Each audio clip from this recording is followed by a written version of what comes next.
The knights rise toward power, crying out to see the emperor who brought the invaders to their knees and crushed the traitors, and they praise him. They say their emperor defeated the infidels and claim to be the great defenders of their faith and of the Messiah. The knights raised their arms in joy and shouted that they had crossed oceans, mountains, and deserts and conquered 3 continents. A majestic figure on horseback stands at the mountain's edge. The knights keep shouting that they are Lemurian's great heroes. This noble man is Hercules, the supreme emperor of the 3 continents and the emperor of divine light, Hercules the First. He proudly raises his sword as he listens to the praises of his subordinates. An emperor transformed the endangered Lemurian Empire into a great power spanning 3 continents. Hercules' story begins in childhood. In Lemuria, he runs in panic, shouting that this will not happen. Riding a horse and shouting, he says he never wants to be an emperor. Hercules is the 3rd prince of the weak, dying empire of Lemuria. After his father, the late Emperor Hadrian III, died, the imperial throne was vacant. He had not been expected to inherit, but because his 2 older brothers were poorly educated and unsuitable, he is now forced to become the next emperor. Burke said the idea of being emperor of a small, weak country, let alone a great one, is more unbearable to him than any punishment. And Hercules is angry because his foolish brothers have forced him to become the country's emperor. Shouting, he says he wants to spend the rest of his days living a calm, unhurried life. A girl behind her asks Hercules not to be so selfish. Hercules recognizes the voice and realizes he has already been caught. It is Caroline, his childhood friend who used to keep an eye on him. Hercules is furious. He never imagined she would go this far to catch him. Carolina rides after him and asks why he is running away. He asks whether she is still following him, and Carolina replies that of course she must run after him to catch him. She demands he stop running away and become emperor. He snaps that she must be joking and refuses to rule a weak, empty country that will soon be destroyed. At one point, Caroline grabs Hercules by the scruff of the neck and pulls sharply, sending him off his horse onto the ground. There is no time for him to settle or open his eyes as Caroline pins him so he cannot even stand. Proudly, she tells him she has caught him, but Hercules clenches his teeth and glares at her with resentment. At its peak, the Lemurian Empire stretched across 3 continents and was the world's greatest military, economic, and cultural power, leaving a lasting mark. Built by the elves, this empire left a lasting mark on the world. Priests, women, and those who held power were all elves. Once hailed as the world's most powerful state, this country was split into East and West by a civil war, and its western half was destroyed. The Eastern Lemurian Empire is also in decline due to invasions by various races. Hercules realizes that a territory that has lost 60% of its possessions and is still declining, with trade hampered because the country lacks many grainlands and access to the sea, is becoming almost impossible, and he thinks this may be the reason. An old man approaches the young people in the field and asks how they are doing. They recognize him as Hadrian III, the 19th emperor of the Lemurian Empire, bow to him, and say everything is going well thanks to Isla's efforts. He says that if everything goes well, the country will not starve this year, and he apologizes to the common people for these difficulties. Turning to Hercules, the little one beside them, they ask how he is doing, since they live on very large lands, and will decide how this country develops. Hercules says nothing and sits reading a book, and when told to follow, he does not obey. He walks up and offers to show him these lands, saying he can finish reading the book later. Hercules lifts his head, looks around, and resumes reading, saying it's just a wheat field, so he'd better read a book. A person takes the book from him and says the author saw the world as it is and the book captures it, adding that merely reading it will not let him feel the same emotions as real life. And Hercules sulks at these words. Hercules looks around, sees 2 people working, and asks his father what it is. They harvest wheat from the ears and use the grains to make the bread they eat. He notices their hands are getting tired from holding the gun, and thinks it must be uncomfortable to use. Pointing at the others, Hercules asks his father if they could use a comb instead of sticks. It is confused and does not understand what the combs have to do with it. As a result, they all try to do it. The workers cheer that it is so easy their hands do not get tired, and the little girl adds she can grind several ears at once this way. Hercules explains that instead of using just one hand, the fruit is much easier to pull when using both hands and letting its weight do the work. A small platform lets even young children do it, hinting at a little girl. Hercules proudly says this will save them a lot of effort and greatly increase their productivity. And his father says it is great. A long stream of skew repeated many times. Averting his eyes, he awkwardly says he read about it in a foreign book. His father proudly calls him a know-it-all. Hercules believes there is nothing like that in their library or archives, but he keeps his own secret. He has secret knowledge of advanced science and technology. People often called him a child prodigy, and his father gave him everything he asked for. Precisely because of this knowledge, he loses his freedom and is greatly overestimated. Back in the present, Caroline demands that he finally become emperor. Hercules feels Caroline press her hand to his stomach, blushes, and asks her to get off him first because she is heavy. Caroline warns that if she gets off, he will run away again, and then says she feels something solid beneath, while Hercules, hysterical with panic, begins to scream loudly. Caroline tries again to persuade him to become emperor, telling him he has the knowledge and ability for the role, but he refuses and shouts that he will never be emperor. Hercules says, out of breath, that he wants to travel when he grows up, so he is learning now and will not become a servant of this country. He already demands that she leave, saying firmly that the emperor will not take his freedom. She asks whether this really means he does not want to be with her. Hercules pauses and meets her questioning look. Caroline says she loves and wants to protect the country ruled by his father, Emperor Hadrian, and has always wanted to see the new Lemurian Empire created by Hercules. Bitter tears begin as she says she wants to see Hercules become emperor. Startled, he jumps up and in a panic asks why she is crying. She tries to speak through her sobs, and Hercules forces himself to swallow. Humbly, he tells her he will take Caroline on a trip with him. She calms down and asks if it is really true. Stroking her head, he tells her it is true and that he will do anything she wants. She asks if he will let her read a martial arts book her mother forbade her to read, and he tells her to read it. Then she asks if he will come for tea, and he hastily says he will. Finally, she asks if he will become emperor, and he answers without thinking that he will. Silence fills the room. Hercules watches her, and she returns his expectant look. Not a single tear. Suddenly she grabs him by the scruff of his neck and drags him along. He screams and sprawls on the ground, and it is unclear what she is doing. Caroline turns and says a warrior must use any weapon to win. That is what Hercules' father said. Calling her name in a plaintive voice, he then, horrified, shouts to the whole forest that she has deceived him. Surrounded by many of his subjects, he safely ascended the throne and became emperor. Hercules sits on the throne, snaps and tugs at his crown, and says it's awful to be stuck in a country like this. Speaking aloud, he points to the growing trade deficit and the territory that keeps shrinking from invasions by other peoples, and cannot believe his father died ruling a country losing its territorial viability. In despair, he says that his freedom was brief, and his imperial life has now begun. A cloudy dark hand appears behind him.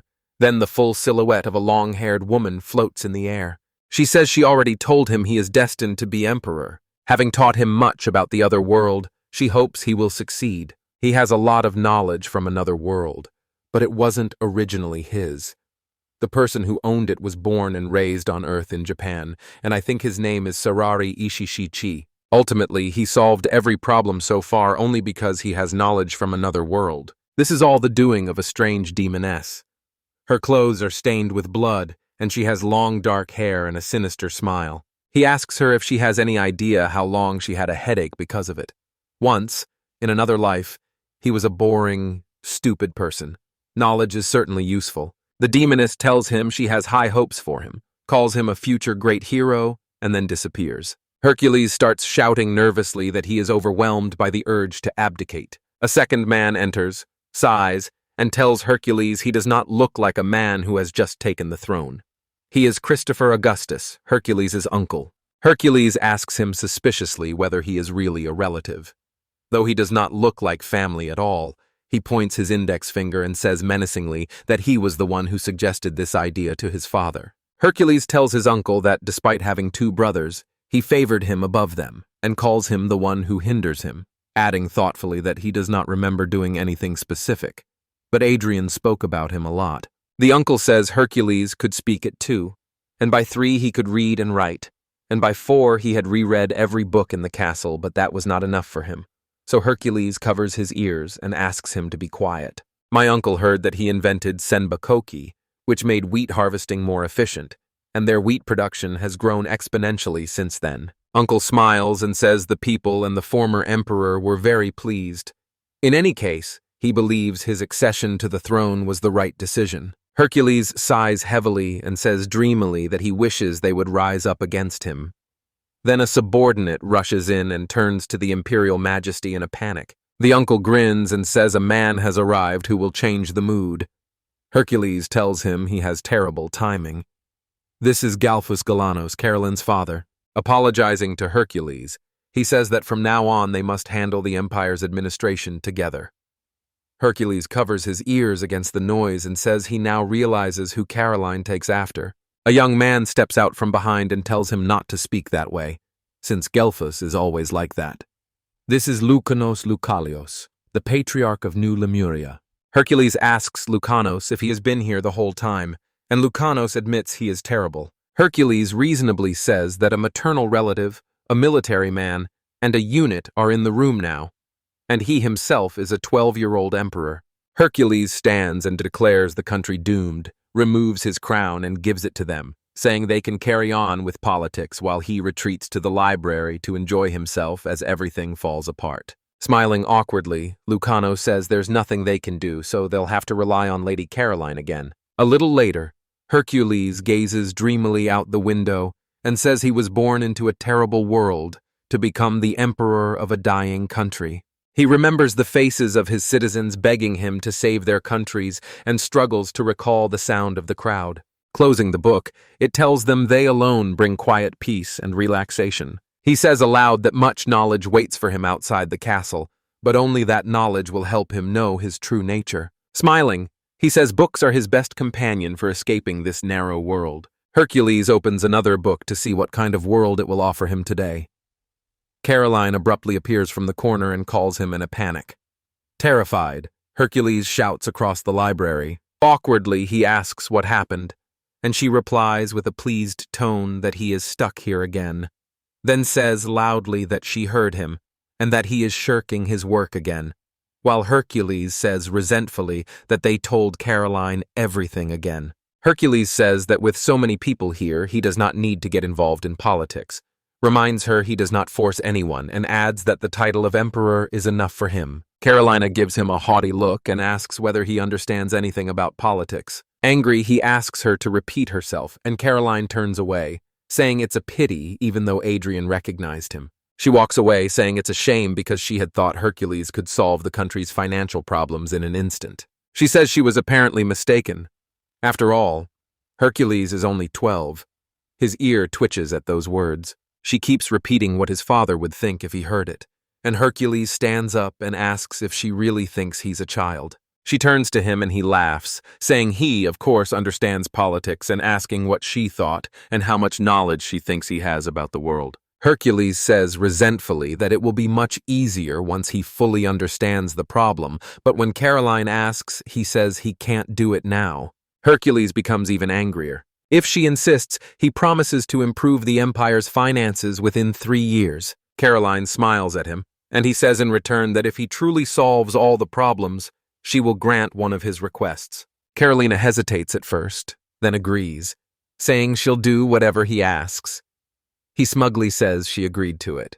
The story follows young Emperor Hercules on a difficult journey as he uses his knowledge to conquer 3 continents and rule as the Emperor of Divine Light. New Lemuria has transformed and is now known as the city that holds 2/3 of the world's wealth. The empire built vast wealth by transporting goods across its territory, and its lasting prosperity relied on transit trade supported by its strategic location. This transit trade has 2 disadvantages.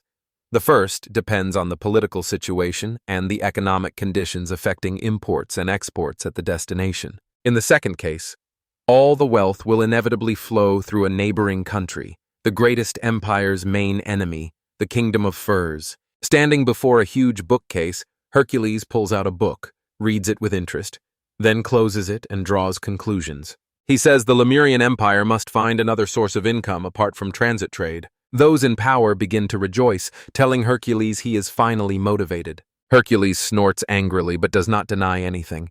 Everyone looks at one another in shock, not realizing this happened to him. His uncle says happily that he has finally decided and is now the real emperor. The believer lays out plans to prevent the destruction of the Lemurian Empire. Hercules watches them wearily and says he has not done anything yet. Her father praises and strokes her, saying she is doing well. She is happy and agrees. Hercules looks at them with hatred. He remembers saying he would improve the Lemurian Empire within 3 years. Seeing how foolish he is, he realizes there is nothing he can do.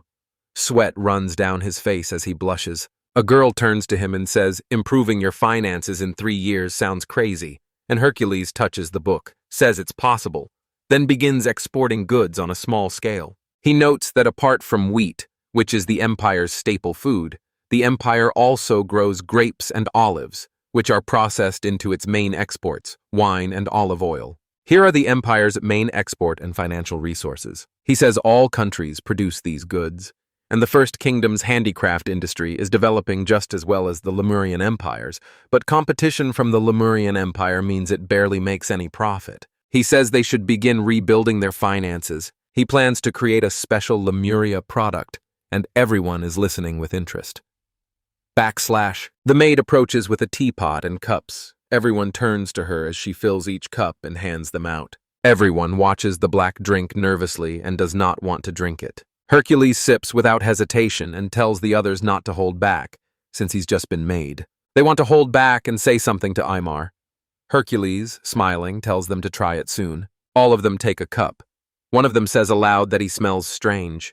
Before that, everyone sniffed it suspiciously. They all sip at once with calm faces. Carolina herself recoils from the taste and says it is disgusting, while the priest smiles and says she feels cheerful and likes it. Caroline, speaking to him, asks if it is some kind of medicine, saying it is too bitter for her. Hercules replies that he understood her. Taking the cup from Caroline, he suggests trying it a different way, adds milk, and stirs it carefully. A cutback shows Caroline leaning in and seeing the cat's face painted in cream on the surface of the drinks. She rejoices beside the cat. Hercules says he put it in their mugs and asks them to try again. All of them try it together again. Their faces begin to sparkle, and they say it is easier to drink now, but the priest says she preferred the previous one. Caroline turns and happily says it tastes very good. Hercules smiles, points to the cup, and tells everyone it is coffee. No one knows what kind of coffee it is. Carolina asks her father if he knew about it. He admits he did not, and had never heard of anything like it.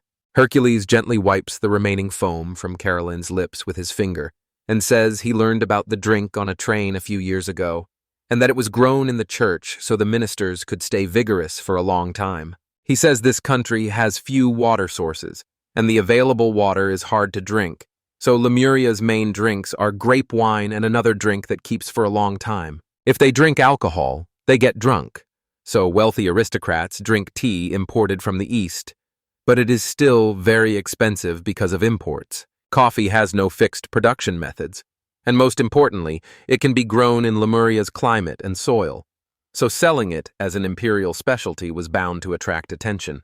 Everyone falls silent. The priest only says it is clear to her. Hercules' uncle also says he understands everything and agrees the coffee should be sold as a special product. Turning to him with a pleased expression, he says he is not impressed, and the other, not understanding, asks offensively what that means. He says he bought a white porcelain tea set from one of the eastern silk lands just to show them the drink, and that porcelain can only be made there and is very expensive, as he surely knows. Hercules lifts the cup and calmly says this porcelain was also made in Lemuria. Everyone stares at Hercules and the cups themselves, stunned. The priest tells him this is impossible, that white porcelain is a specialty of the silk lands in the east. Even the earliest kingdoms lack that technology, and the Maurya do not have it. Hercules listens to her and calmly drinks his coffee. Hercules says this is bone china made in London around the 18th century. They do not understand what London is. He ignores them and adds that the porcelain's white color comes from animal bones. Hercules speaks plainly. Until now, all the porcelain they made was black, so he decided to switch to white. It's still experimental, but the white is very beautiful. Hercules' uncle, overcome with emotion, pulls and shouts that this is already amazing. Uncle lifts his coffee and says he long thought Lemuria had been stagnant, but it actually had exquisite technology, and Father Caroline says he never imagined it would reveal something so sudden and amazing. Hercules now thinks he had to pay the craftsman a lot to have the porcelain made quickly before he left the palace. He tells his subordinates the porcelain is still far from ideal, and that they currently have too little coffee to sell it. A handful of coffee beans rests on a napkin on the table. Hercules says they must first raise funds and find artisans who can make porcelain. He decides to sell first to aristocrats and merchants. The set has two parts, bone china and coffee. Hercules smiles firmly and declares that coffee and porcelain will be sold as special products of the empire. Everyone agrees with him, happy and cheerful. Caroline says this gives them hope for a modest financial recovery, and her father has already been enthusiastically invited to start selling them. Hercules listens and thinks that until they monopolize these products, porcelain and coffee will not change the situation. Even if they manage this, the empire's finances will not improve for at least 5 years. He knows he must improve it within 3 years. He moves to the window, looks at the sky, and says the only thing left is to go through the administrative paperwork. Inside the castle, he rereads several books, then sits at the blackboard and starts drawing with a ruler. He draws everything, sits tiredly, and drinks his coffee to cheer up. After 3 months of digging through the administrative documents, he finally figured out the problem. Books, scrolls, and documents lie scattered around. Looking at the trend lines in the drawing, he says that, as he expected, the rise in military spending and the decline in tax efficiency are the main problems slowing their economy. Shortly after, he set up a round table for negotiations. Hercules says everything is ready and suggests we start now. Apologizing for the sudden meeting, he says they must act immediately against the empire. All the employees are sitting there confused, and it does not seem normal because he is only 12 years old.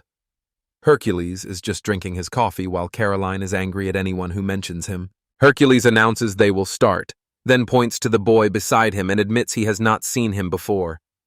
The boy panics and says his name is Crowell, and today he will be responsible for all the records. Hercules smiles and asks Kroll to tell him about their tax system, and Kroll listens and begins to explain. According to him, the imperial tax system has 6 main taxes: land tax, poll tax, trade tax, import tax, military tax, and servant exemption tax. He concludes by saying they have a monopoly on salt. Hercules thanks him, says he is doing well, and urges him to continue in the same spirit.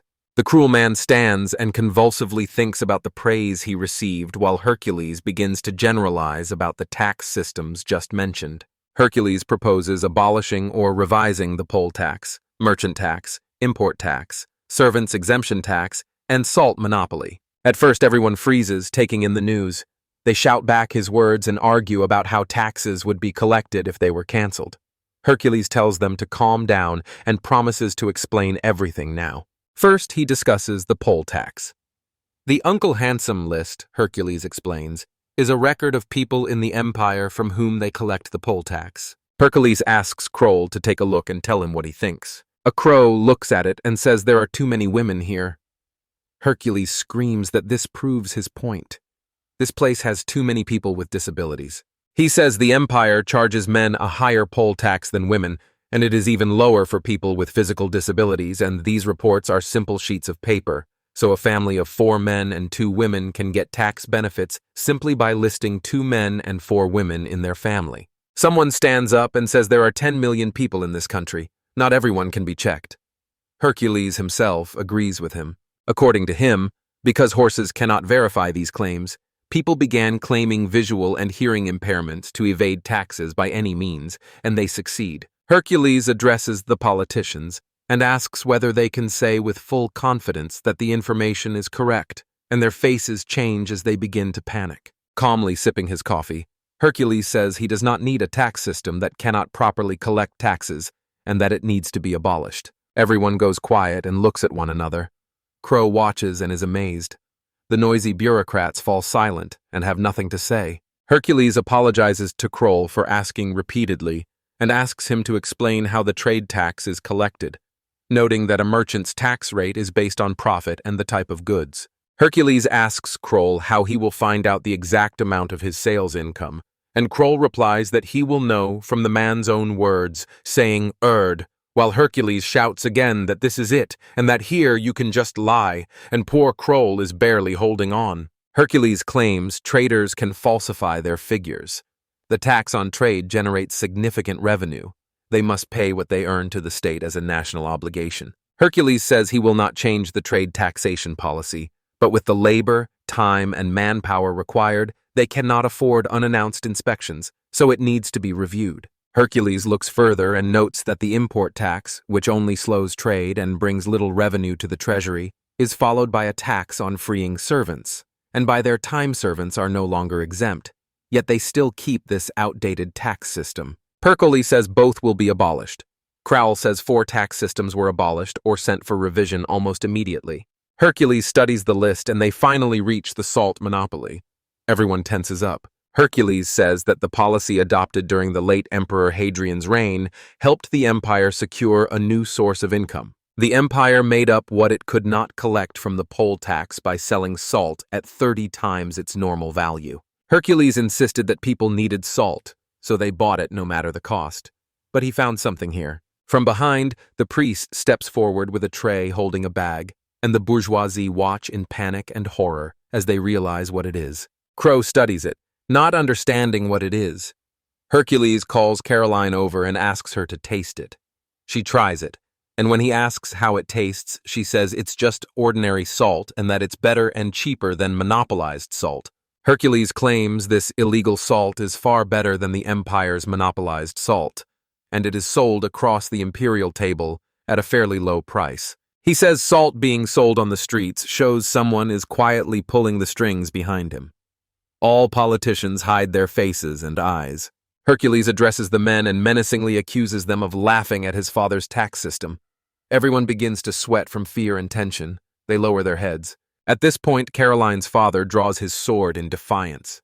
Hercules asks whether everyone here is buying the empire's monopolized salt. Crowell panics and cannot understand the bureaucrat's reaction. He refuses to believe they are all buying contraband salt, and there is a dead silence. Hercules smiles broadly and begs everyone to forgive him, and they suddenly look up at him, shocked and bewildered. Hercule says it's clear this system is unstable and flawed in every way, since it was created just to patch a broken tax system.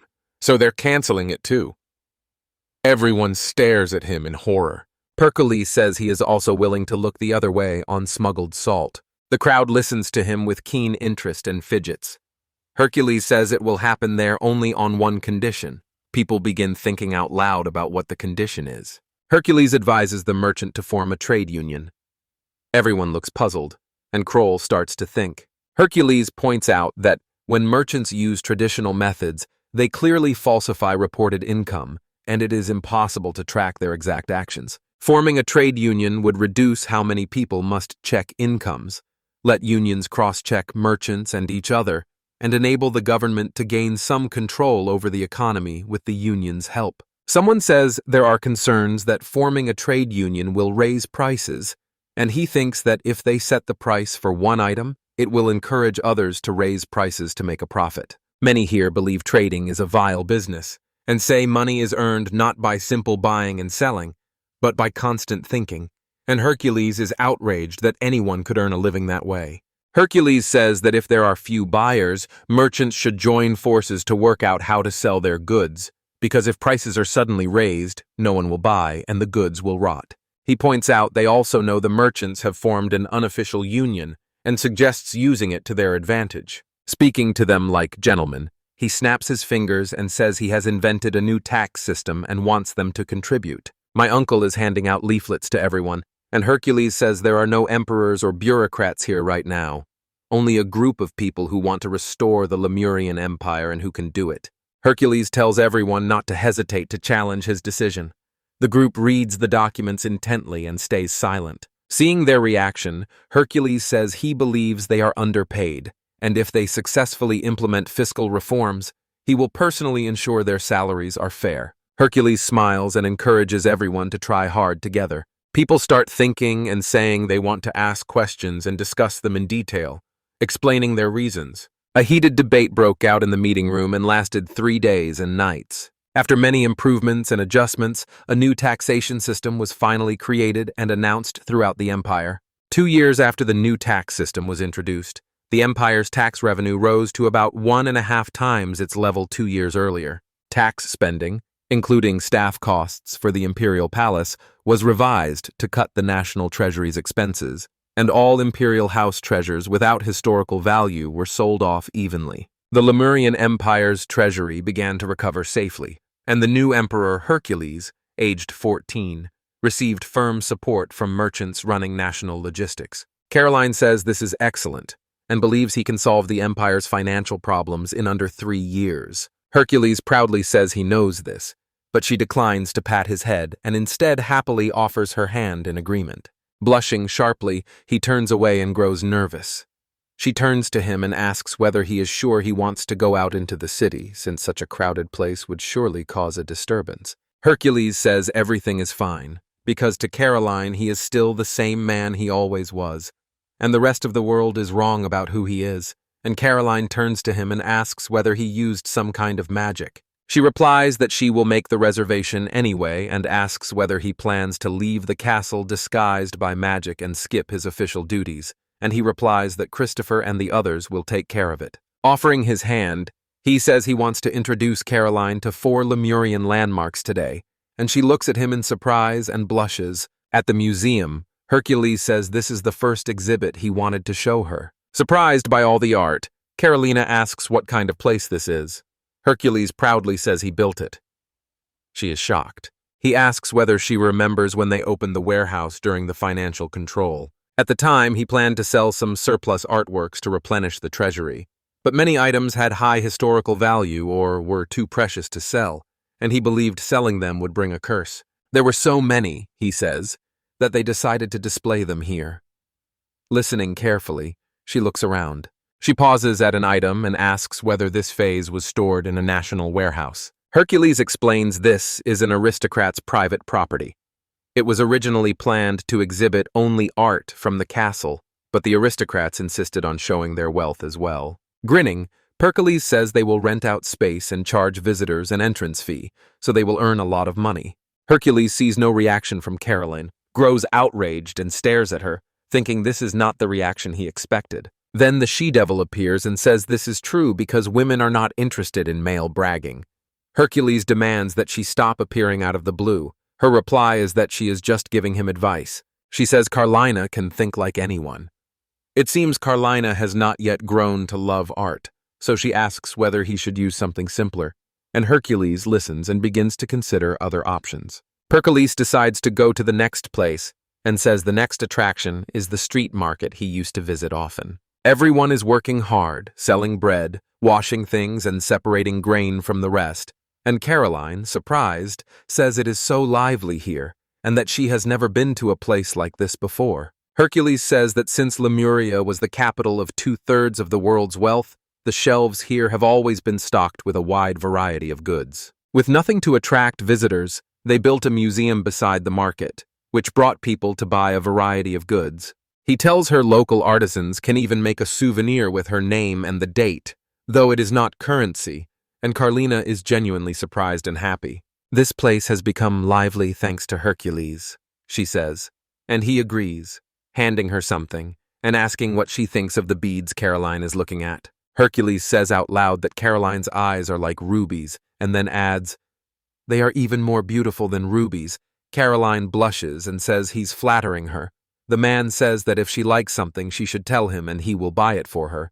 She refuses and says it's too much. Embarrassed, she then says she doesn't need to. Born into the Gallianos family, her father, a military man, taught her only martial arts to protect Hercules. Smiling, she says she's sure none of these necklaces would suit her if he gave her one. Hercules asks if that means she doesn't want a reward from the emperor. An awkward silence follows.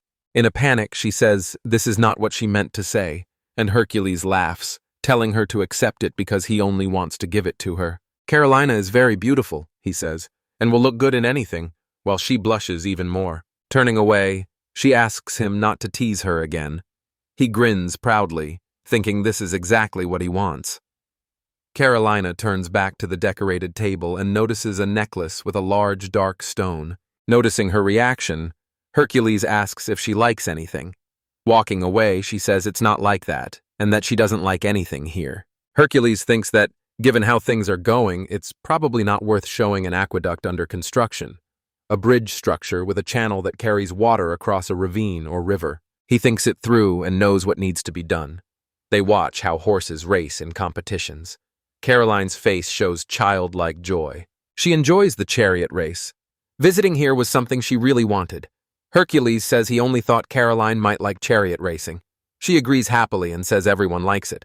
She says chariot racing tests the bond of trust between rider and horse, horse against horse and man against man, in a heated battle for speed.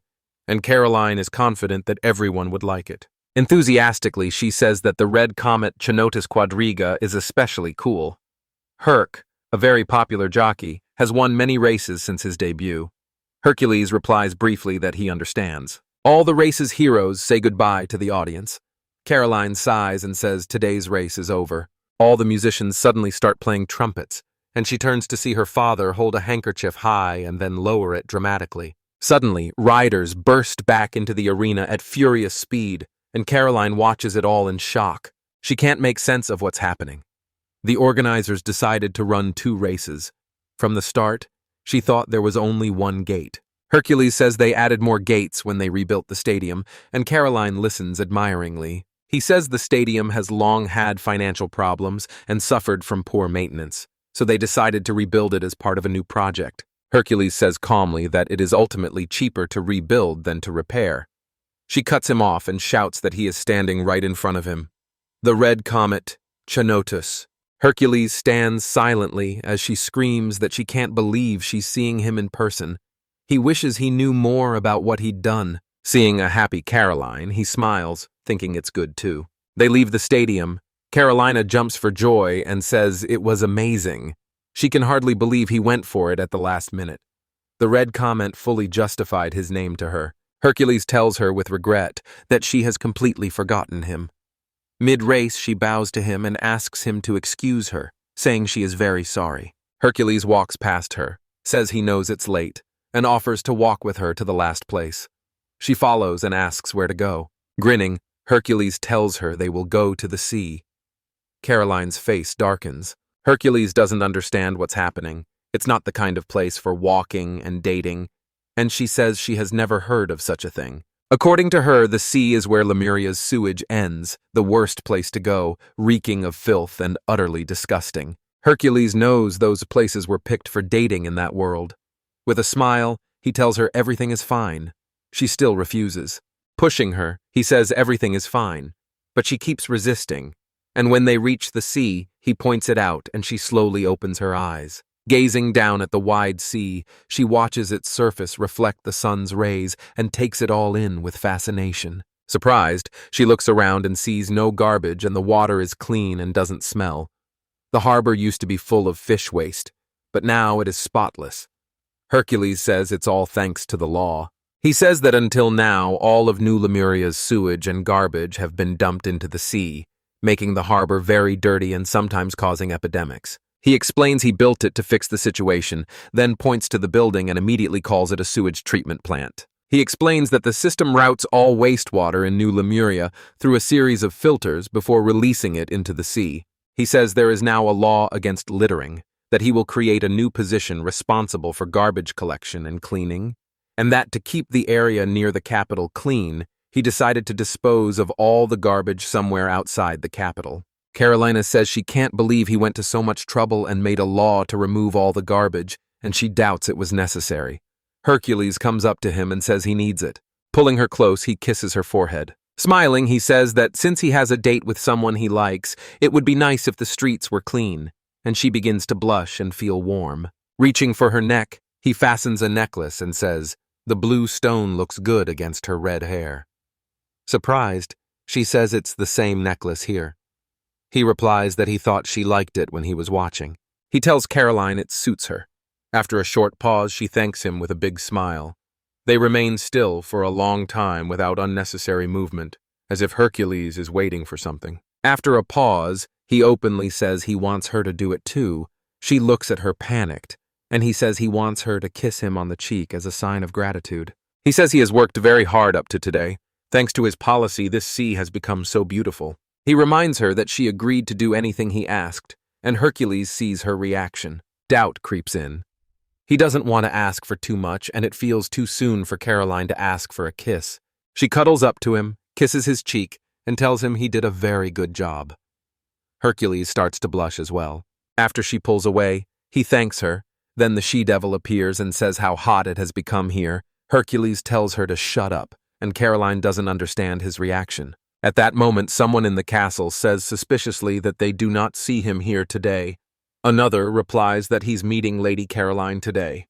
The uncle and the priest are surprised. The priest, in a heavy voice, says it's nice to be interested in a girl, and Christopher admits he feels uncomfortable when she says that. Uncle says D, who at first was idle and showed no initiative in his duties, has worked very hard so far, so this is normal, and he thinks D just wanted a break from everything. Tense and excited, he scans the documents and says war may soon begin. Panicked, they report strange activity on the Persona Peninsula. There is no hard evidence right now, but they cannot just leave things as they are. Something must be done before this becomes a problem. We need to discuss everything with. Uncle says we'll go to him first. Christopher says he only gets in the way and calls him a smartass. They arrive together and ask if they can take some of his time. They see the picture in front of them. Lying on Caroline's lap, Hercules reads books, and Caroline asks if it would be more convenient to sit up to read. Seeing her father scares Caroline, and they both shout in surprise. Hercules does not react. Hercules, still on Caroline's lap after the discussion, asks whether they really want to expand their troops. One advises starting with the Navy, the other says to focus on the Army first. They glare at each other as Hercules tells Caroline defiantly that the old men scare him, and she reassures him she is here with him.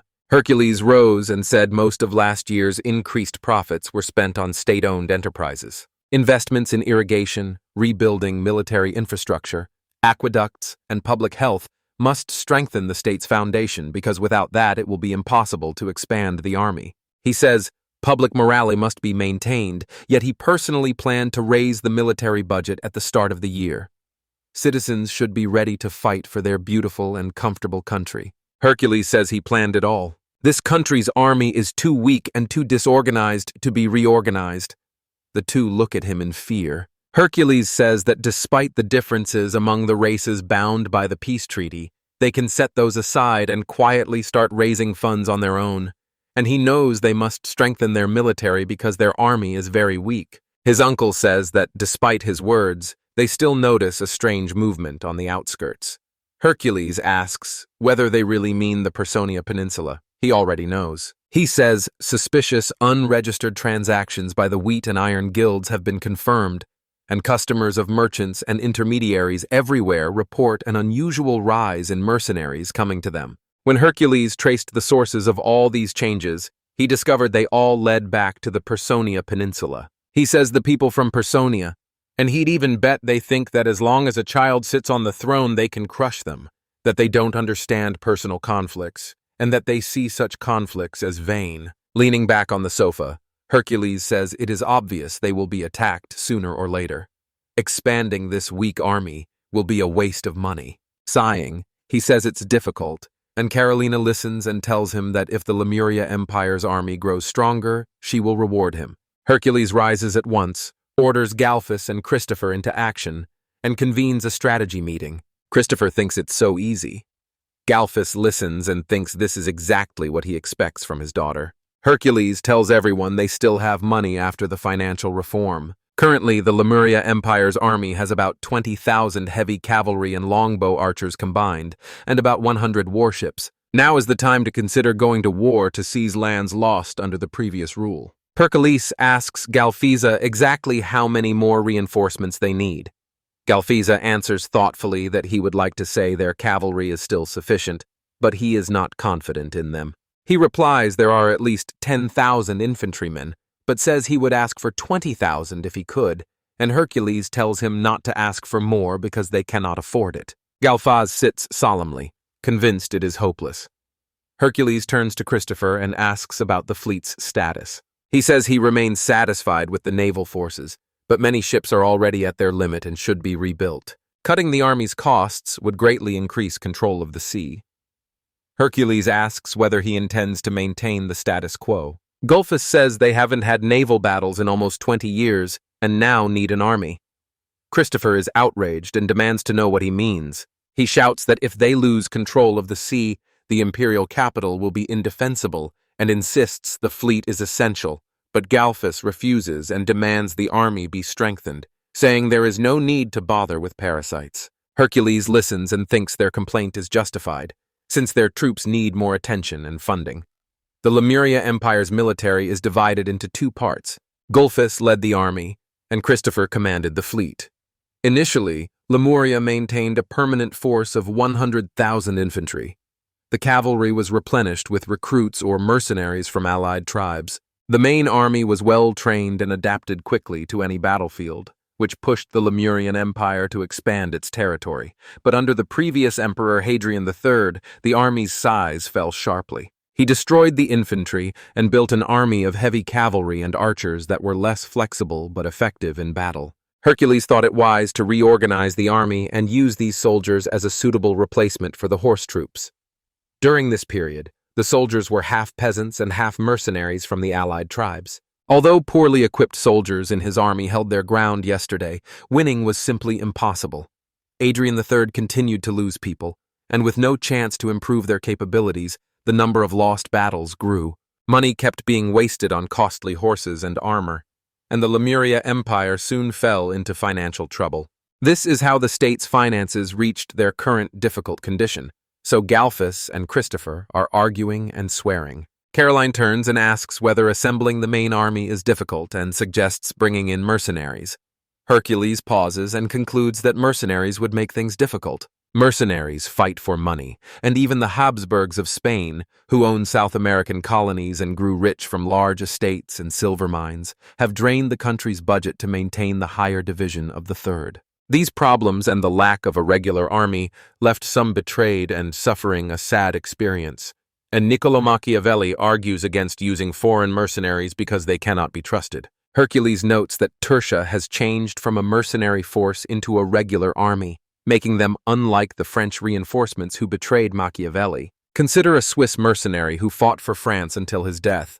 The French national wars offer another example and make it impossible to confirm the evil intentions Machiavelli ascribed to the mercenaries. Hercules thinks Machiavelli put the mercenaries through many hardships.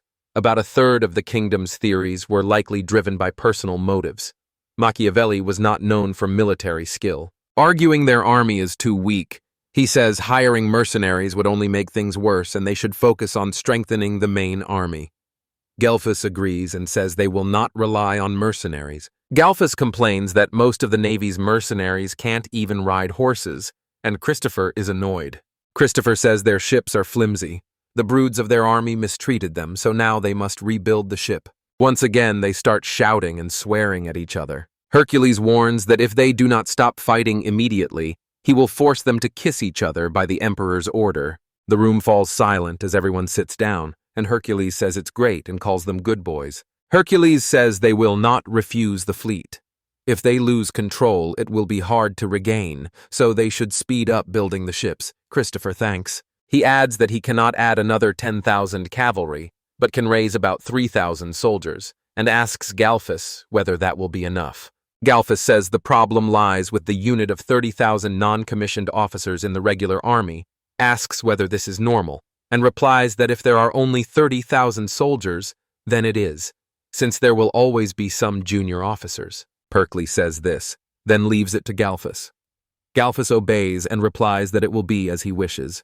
Christopher suggests dealing with those guys from Personia, and Gulfus says they are a bit problematic. 8 years ago, the Personia Mercenary Corps rose up against their master, the Emperor, and the traitors looted the Persona Peninsula. They knew the ruler was too focused on the slow, heavy cavalry and could not withstand the light infantry, and he thinks they will use the same tactics. Caroline asks Hercules whether he really means they will invade their territory again.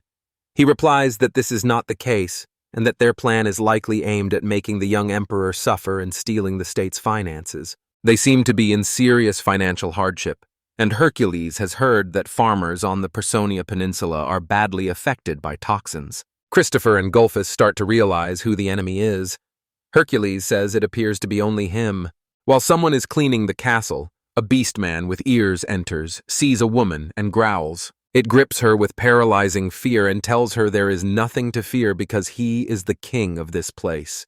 Elsewhere, the same man asks a subordinate how many soldiers they've gathered. He learns that in addition to the 10,000 mercenaries, which include 5,000 infantry and 5,000 crossbowmen, they have gathered 30,000 infantry and 5,000 light cavalry from various tribes. Hugging the girl, the man says this means they have 45,000 soldiers in total and grins, saying it's not bad. Hercules now says the Personia mercenaries are commanded by a Black Panther named Dalios. A priest walks through the castle holding many documents, looks out onto the street and sees Caroline and Hercules training. They fight with everything they've got whenever she looks at them, she says. Christopher Gibbs pushes the documents forward and says this shows the formation of the army and the ship design schedule, and he asks when the war will start. Hercules says that now that wheat and iron have arrived in person, they will soon begin moving in and have started gathering soldiers, so they will need a lot of time to prepare for war. He notes their soldiers are well trained, but they must rebuild the ships and mobilize as many troops as possible, suggesting that everything be well prepared. Following the strategic military meeting, all the soldiers and artisans of the Lemurian fortress were alerted and began carrying out their duties. Ships in the harbor are sailing away quickly, and Christopher says they have gathered all the galleys as he carefully examines everything. Pointing to the ship, he says the sailboats are moving too slowly, so they should lighten the load a bit and speed things up, since in a real battle the ship will be weighed down with armor and weapons, and they need to mobilize everything they can. Also, the rovers on the right side worked far harder than the others. The ship can turn around. If left alone, it can collide with the Allied ships. It can quickly fix these problems. They obey him. At the training ground, you can see how intense the training is. Everyone is beaten in turn, and Gelfus asks what the matter is and whether they are really afraid of this. Furious, he shouts not to even dream of defending the empire with such forces. Their enemy is the barbarians who stole their country's land. They must stop being afraid and retreating. He orders everyone to pretend he is a general of the enemy army and to attack with the aim of killing, refusing to let them go home until they defeat him. Before the war, they worked to reclaim land lost to Personia. Everyone did their best to prepare. Hercules is training with Caroline now to boost the soldiers' morale and strength. Locked in combat, they fight as Hercules says, this is what is expected of a daughter from a family of honored knights, and he cannot find any gap in her defense and calls Caroline the supreme knight. Carolina swings her sword sharply. He jumps back. She says this trick will not make him let his guard down. Pointing her sword at him, she says, the knight must always stay calm because excitement can cost him his life. He smiles and agrees. After all, she is the daughter of Gallianos Galfas. Then he asks to try this, abruptly pushes off the wall, and uses his innate magic and body enhancements. Caroline defends with her sword, fear in her eyes. Hercules knocks the weapon from her and shatters it with one blow. She makes a choking sound. Hercules grins and asks what she will do now. Caroline taps her innate magic at the moment of attack to move with extreme speed, suddenly appearing right in front of a startled Hercules, grabbing his clothes and pulling him down. Hercules opens his eyes and groans in pain. Caroline tells him not to get too confident just because he broke her sword. Smiling awkwardly, he says several times that he is lost and offers to stop for the day, saying he is not her equal. She insists it's not true, that he was great too, and that he clearly has a talent for fencing. He replies that he can do as much as an ordinary person and thinks he cannot improve. Caroline warns that if Kelly taps the connection to the spirit they're contracted with, even Caroline won't be able to resist him. Elves possess 3 distinct abilities: witchcraft, magic, and spiritual art. This craft is a gift that allows you to deeply understand the world and alter its structure. It is in great demand in medicine, manufacturing, and siege warfare. Witchcraft made it possible to build sewage treatment plants so quickly. Magic may seem like witchcraft, but is fundamentally different, since witchcraft is not meant for combat because it requires calculations and precise pronunciations to activate, while magic is often used in battle without those restrictions. Still, No matter how much someone studies and practices, not everyone is compatible with magic. Magic falls into three main types, and innate magic is the power someone is born with. For example, Caroline's extreme speed, which multiplies the body's speed several times. Only he can gain this magic through his bloodline. The Galliano's family and their unusual sword, made for the Emperor, fit this category. Everything they pick up becomes a top-tier weapon, and even an ordinary fork can pierce anything. Hereditary magic is magic passed from person to person, and the Emperor who bears it is a clear example, since the emperors of Lemuria handed it down through generations as the main sign of the emperor's successor. Hercules can use it to gain psychological advantages over other elves, and those advantages play a major role in discussions about financial reform with the nobles. Finally, spiritual art lets you make contracts with spirits to gain their help. Spirits embody nature's will and power, and a person can draw on that power for spiritual arts through a contractual relationship. Anyone who has signed a contract with the spirit can do this, so their abilities vary widely. Spirits that can predict the weather are often found in rural areas. Because the contract is final, you must pay the spirits for their work. The drawback is that each time he uses a spirit's power, he must pay that spirit. A clause in his contract is the source of the magical power. Hercules tells Caroline that his spirit will not be much help in battle. Smiling, he asks if it's important, relieved that Caroline wasn't hurt, while she wants to object. Hercules grins at her and offers to go back to the room. Before Tim can ask her to help him up, she holds out her hand, and Hercules abruptly pulls her toward him. Falling into him, she hears him say with satisfaction that she let her guard down, and she panics and tries to escape. She said she thought they had finished training. He asked her what was wrong. She blushed deeply. He asks if now is the time to use extreme speed. She warns that using it from her current position would blow him away, and he does not want that. Hercules asks if she is trying to behave calmly, moans ostentatiously that his arms look tired from training, then begins to fall, and she tells him to stop because it's not fair. Hercules smiles, thinking she is so easily embarrassed. He gently strokes Caroline's head, brushing her bangs aside. Her eyes close. Her cheeks grow even redder. Her lips quiver. Hercules looks at her, surprised. He notices her pendant and thinks she is still wearing the one he bought her then. So he reaches down, takes her hands, and tries to touch her lips. The priest calls him a carefree youth, and he hears those words. Hercules angrily asks her what she wants, and she smiles, laughs, and jokingly asks them for forgiveness, then reports that Titus was calling him. Titus, Hercules' brother, sits in his workshop and complains about how troublesome the whole situation is. Poking the sculpture, he shows his anger that he has already spent 10 whole minutes waiting for his younger brother, and says 10 should show a little more respect for his older brother. Titus tells Hercules he knows he cannot focus on his work while waiting, and adds that while he creates masterpieces, people like him who are not immersed in art do nothing but flirt with girls. Titus shouts angrily that it would be a huge mistake for Hercules to think he works like everyone else. Hercules covers his ears and tells Titus he is to blame. Hercules tells him he's saving a good spot for his next exhibition. Titus's ears twitch immediately. Calming down immediately, Titus calls him a very powerful, magnificent man and his dear younger brother. While Hercules thinks he cannot believe someone so simple could exist in this world, Titus asks Hercules to sit while he makes coffee. Hercules obeys and goes to a chair. Titus stops him and asks him not to sit in that chair because it is unique, and Hercules does not understand. They call it the cursed chair, Titus was told. It was the favorite chair of a man executed for serial murder, and as soon as Titus sits in it, that man's restless spirit will kill him.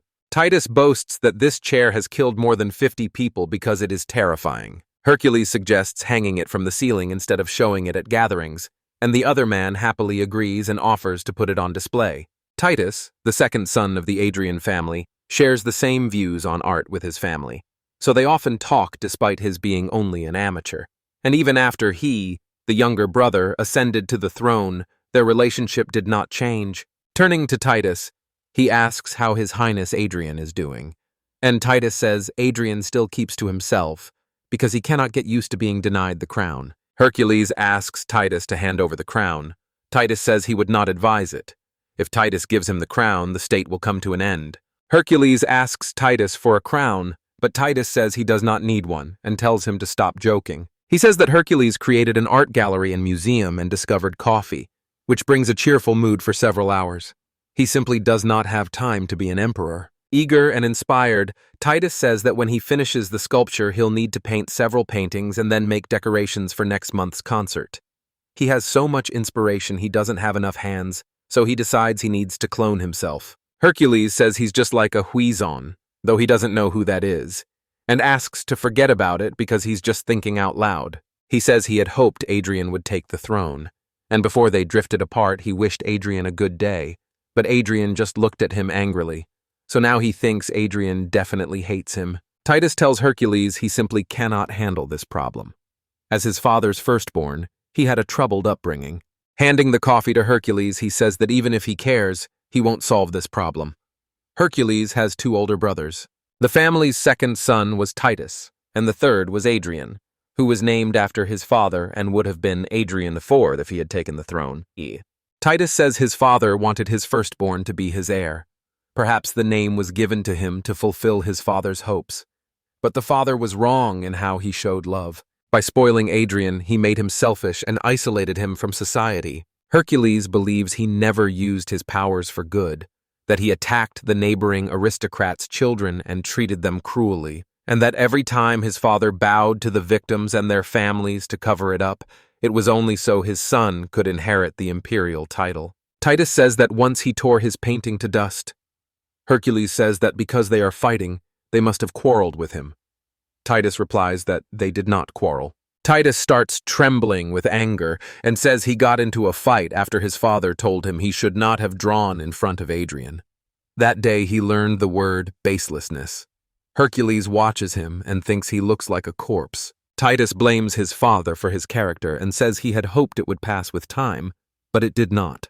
14 years ago, he attacked 4 noble children and sparked unrest across the empire. Adrian stayed calm, expecting his father to find a solution, but his father eventually gave up. Titus asks Hercules whether he knew that his father was unnervingly single-minded and whether that was actually true. He says that after the incident, he went up to him for the first time, looked at his scribbles, and said Titus was useless too and never came back. Hercules asks if that was when he really began to hate his father. He calls the eldest son useless. As a second military operation unfolds, the political situation remains unclear. When the father was cornered, another son was born. It was Hercules. He was born at the perfect time, and from childhood he handled everyone easily. To his father, he was a true miracle. Since then, he has given him all his love and completely forgotten Adrian, which is why he hates Hercules. Titus calls that a happy ending. Hercules is outraged by all this happiness. That is very problematic. Hercules says that and adds that his father is terrible at raising children. Titus says this is not true. As the product of his success, he avoided the mistakes made by the first and second sons. Heirs of royal families are products of the hard lessons learned from earlier children. If a perfect heir had been born at the start, no one would have had to suffer and the financial crisis would have been solved. Even working as a sewer cleaner, he managed to build that kind of social infrastructure, and now he sips his coffee, looks away, and thanks Titus. Titus asks Hercules when they will get rid of Adrian, saying no one knows when his power-hungry older brother might behead him. Hercules replies he will not do it and will leave Adrian alone as long as he keeps quiet, and Hercules is surprised that Titus is so worked up about it. Titus asks Hercules whether he truly believes his brother will remain inactive. He asks whether contacting the non-elven aristocracy would be a problem. Hercules falls silent, then tells Titus he knows absolutely nothing about politics, and asks what Titus thinks they will do. Hercules says it is impossible for them to rebel. Goods and people are tracked through guilds. An attack is even less likely because no killer can break through Carolina's security. Smiling suspiciously, he says that if he committed murder, he could easily be arrested or killed for many reasons, and Titus asks who else is worried because Hercules is saying frightening things. Remembering something about Caroline, Hercules asks Titus if he has finished the task he asked him to do, and says that was exactly why he called. Dragging the suitcase, he sets it in front of him, opens it with interest, and smiles at what he finds. He praises him, saying he is perfect as expected. Titus says he's glad to hear it, and asks Hercules where he just got the design. He says he made the size exactly as requested and asks if everything's okay, and Hercules says everything looks cool. Titus asked whether he would hand it over to Miss Caroline once the military reform succeeded, but he said he could not do so until the outcome was clear. People knock at their door and Titus lets them in. Christopher and Galphus are apologizing for bothering the brothers. Galphus says it is allowed to train an additional 30,000 infantry and junior officers. Christopher says the fleet has been rebuilt and now has the maximum number of ships in operation. Titus tries to guess what it means, and Hercules stands and says they will retake the Personia Peninsula and that the war will begin at that moment. Personia sits on the former territory of the Empire of Lemuria, and its main income came from exporting grapes, olives, and marble. But it was clear this would not be enough to continue hiring roughly 10,000 mercenaries. 8 years ago, when His Highness Hercules was 4, a mercenary broke in because his predecessor, His Highness Adrian III, had stopped paying the money due under the contract with the mercenaries. He took command and waged war to suppress the uprising, but Dalios's army defeated him, and peace came only after they gave up the Personia Peninsula. The Personia Peninsula has since operated as a de facto state and been governed by mercenaries. Right now, everyone in Personia Bay is quietly relaxing, talking and drinking, and one person says happily that it's a wonderful night. Sudden knocks from the street make him choke on his drink, signaling that someone is breaking in. Panic spreads as people urge each other to hurry to their places and get ready. Stepping out, they look across the open sea and are horrified to see many ships racing toward them, narrowing the swim to a thin strip. Tyranny now grips Personia itself. Poor residents lie in the streets, nearly unconscious, begging soldiers to spare them. Dalio's soldier rudely and abruptly pushes them away. Now in Adalio's castle, a well-prepared meal sits before him, with meat, rolls, and snacks. Dalios reads the appeal document, realizes it asks him to lower taxes, and says this country is full of poor people. Despite freeing Lemuria from control, he says they wasted all the money and arrogantly asks how they would manage without him. Tossing the paper aside, he starts drinking again. At least the wine is delicious and the food is better than in Lemuria, he says. A subordinate tells him they have detected movement from the Lemurian Empire and are likely preparing an invasion.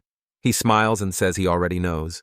Asked if he truly intends to attack Lemuria, he says they have nothing to fear. According to him, their enemy is a 15-year-old boy who has never known war, the son of His Highness Adrian III, and he is sure the boy takes after his father and will pray to the gods or do something similar to try to win. Saying the apple doesn't fall far from the tree in the end, he asks how they got the idea to make this first war memorable for him. A soldier bursts in and tells the commander they have bad news. Dalio grabs him by the head and slams him into the table in anger. In a self-aware tone, he says rushing in like that distracted him, and now he won't be able to eat properly. The soldier trembles and bleeds. The soldier tells the commander he is very sorry. They have received a letter saying the Empire's army has entered their territory. Everyone looks at each other in horror, and Dalio freezes in place at first. He then interrupts the others and asks what's going on. The soldiers tell the commander they decided to launch a surprise attack. He replies curtly that he already knew and asks where the invasion began. He is told it began at the bay, so the Bay of Personia fell under the onslaught of the Lemurian army. Trembling with rage, Dalio sighs and says he clearly calls Hercules a rat. It dawned on him that he had known Personia had no ships, and that their preparations for a land attack had gone badly. If they had at least one ship, they would have delayed them until the troops landed. His subordinates tell him the soldier should be called immediately, and he rudely replies again that he already knows. If they are in Personia Bay now, they can only go to 2 places, the fortress where he is or the capital. He's now inside the fortress, but they will have to travel a long way to reach him, and marching long distances in heavy armor will tire the soldiers. And being more strategic than Adrian III, he probably will not make many mistakes in a surprise attack. To stay in the black, he will, according to Delio's forecasts, head to the cap of smiling. He says they still act so naively, since thousands of mercenary infantry have been raised in those conditions from childhood. 2,000 archers are gathered here, and the high surrounding wall makes him sure it will not fall easily. He tells you to counterattack them in front of the wall. When they slow down, it will be over, and there will be little damage. A panicked soldier calls the commander. The soldier says the capital's wall has fallen and they broke through. He and his subordinate look on in shock. Horrified, he asks what he just said. Given his flawless military training, Lemuria should not have fielded such a strong force here, and he says it all coincided with the riot in the capital, so he doubts the riot really happened at that time and finds it impossible. Thinking it over, Dalios concludes there really are traitors among them. Panic has swept the streets, with crowds rioting and attacking the soldiers. Crowds are shouting at them to flee the country.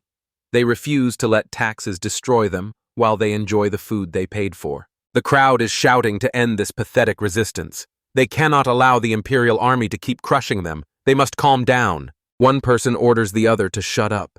They would rather give these lands to Lemuria than live like this. The soldiers should already be leaving.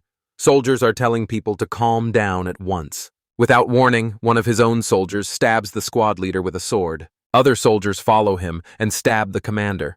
As soon as the commander dies, the lone soldier orders all the castle gates opened because the Imperial Army must enter. Hercules watches all this from a distance and laughs, convinced the panther meant that the apple does not fall far from the tree. Gloating, he asks what it feels like to have the bullseye pinch the tail, while Christopher and Galphas Galleonis watch and think, and it is clear he is very proud of himself. Carolina Galleonis tells His Highness Hercules that this invasion went smoothly, asks how he managed it, and Hercules replies proudly that it was all extremely simple. He makes a money sign and says it's all taken care of with this. Carolina Galleonis watches and cannot tell whether the money issue is really decided. He says Dalios hired mercenaries who were raised in those conditions from childhood. Those mercenaries are very loyal to him, so if he tried to defeat them, they would take revenge. Too few dedicated mercenaries were available to protect the cities, so Dalios hired more from abroad. As a result, they first lured them by offering twice the pay. He knew about his intentions 3 months ago. Galphas Galleonis looks at him and calls him a bribe taker, saying no one else should talk about loyalty, and Hercules adds he already warned you not to trust mercenaries. When Hercules sent several mercenaries he had bribed to the city, they helped him start a riot among the townspeople. Carolina Geliones asks how they could pull this off at all by relying on the townspeople. Christopher says they had been fed up with Dalios's tyranny from the start, and their anger grew each day. Galphas Galleonis says an uprising could be launched with the help of those loyal mercenaries, but they must be won over slowly, and they have already opened the gates. Hercules says that regardless, the success of this invasion was clear 4 months ago. He goes to his comrades and tells them he believes they are ready, and offers to meet Dalios on the best battlefield. Galphas Galleonis looks at Hercules expectantly. Hercules asks if he actually meant to say something. Panicking, he says it's nothing like that. Lowering his head and pausing, he says Hercules is commanding the war for the first time.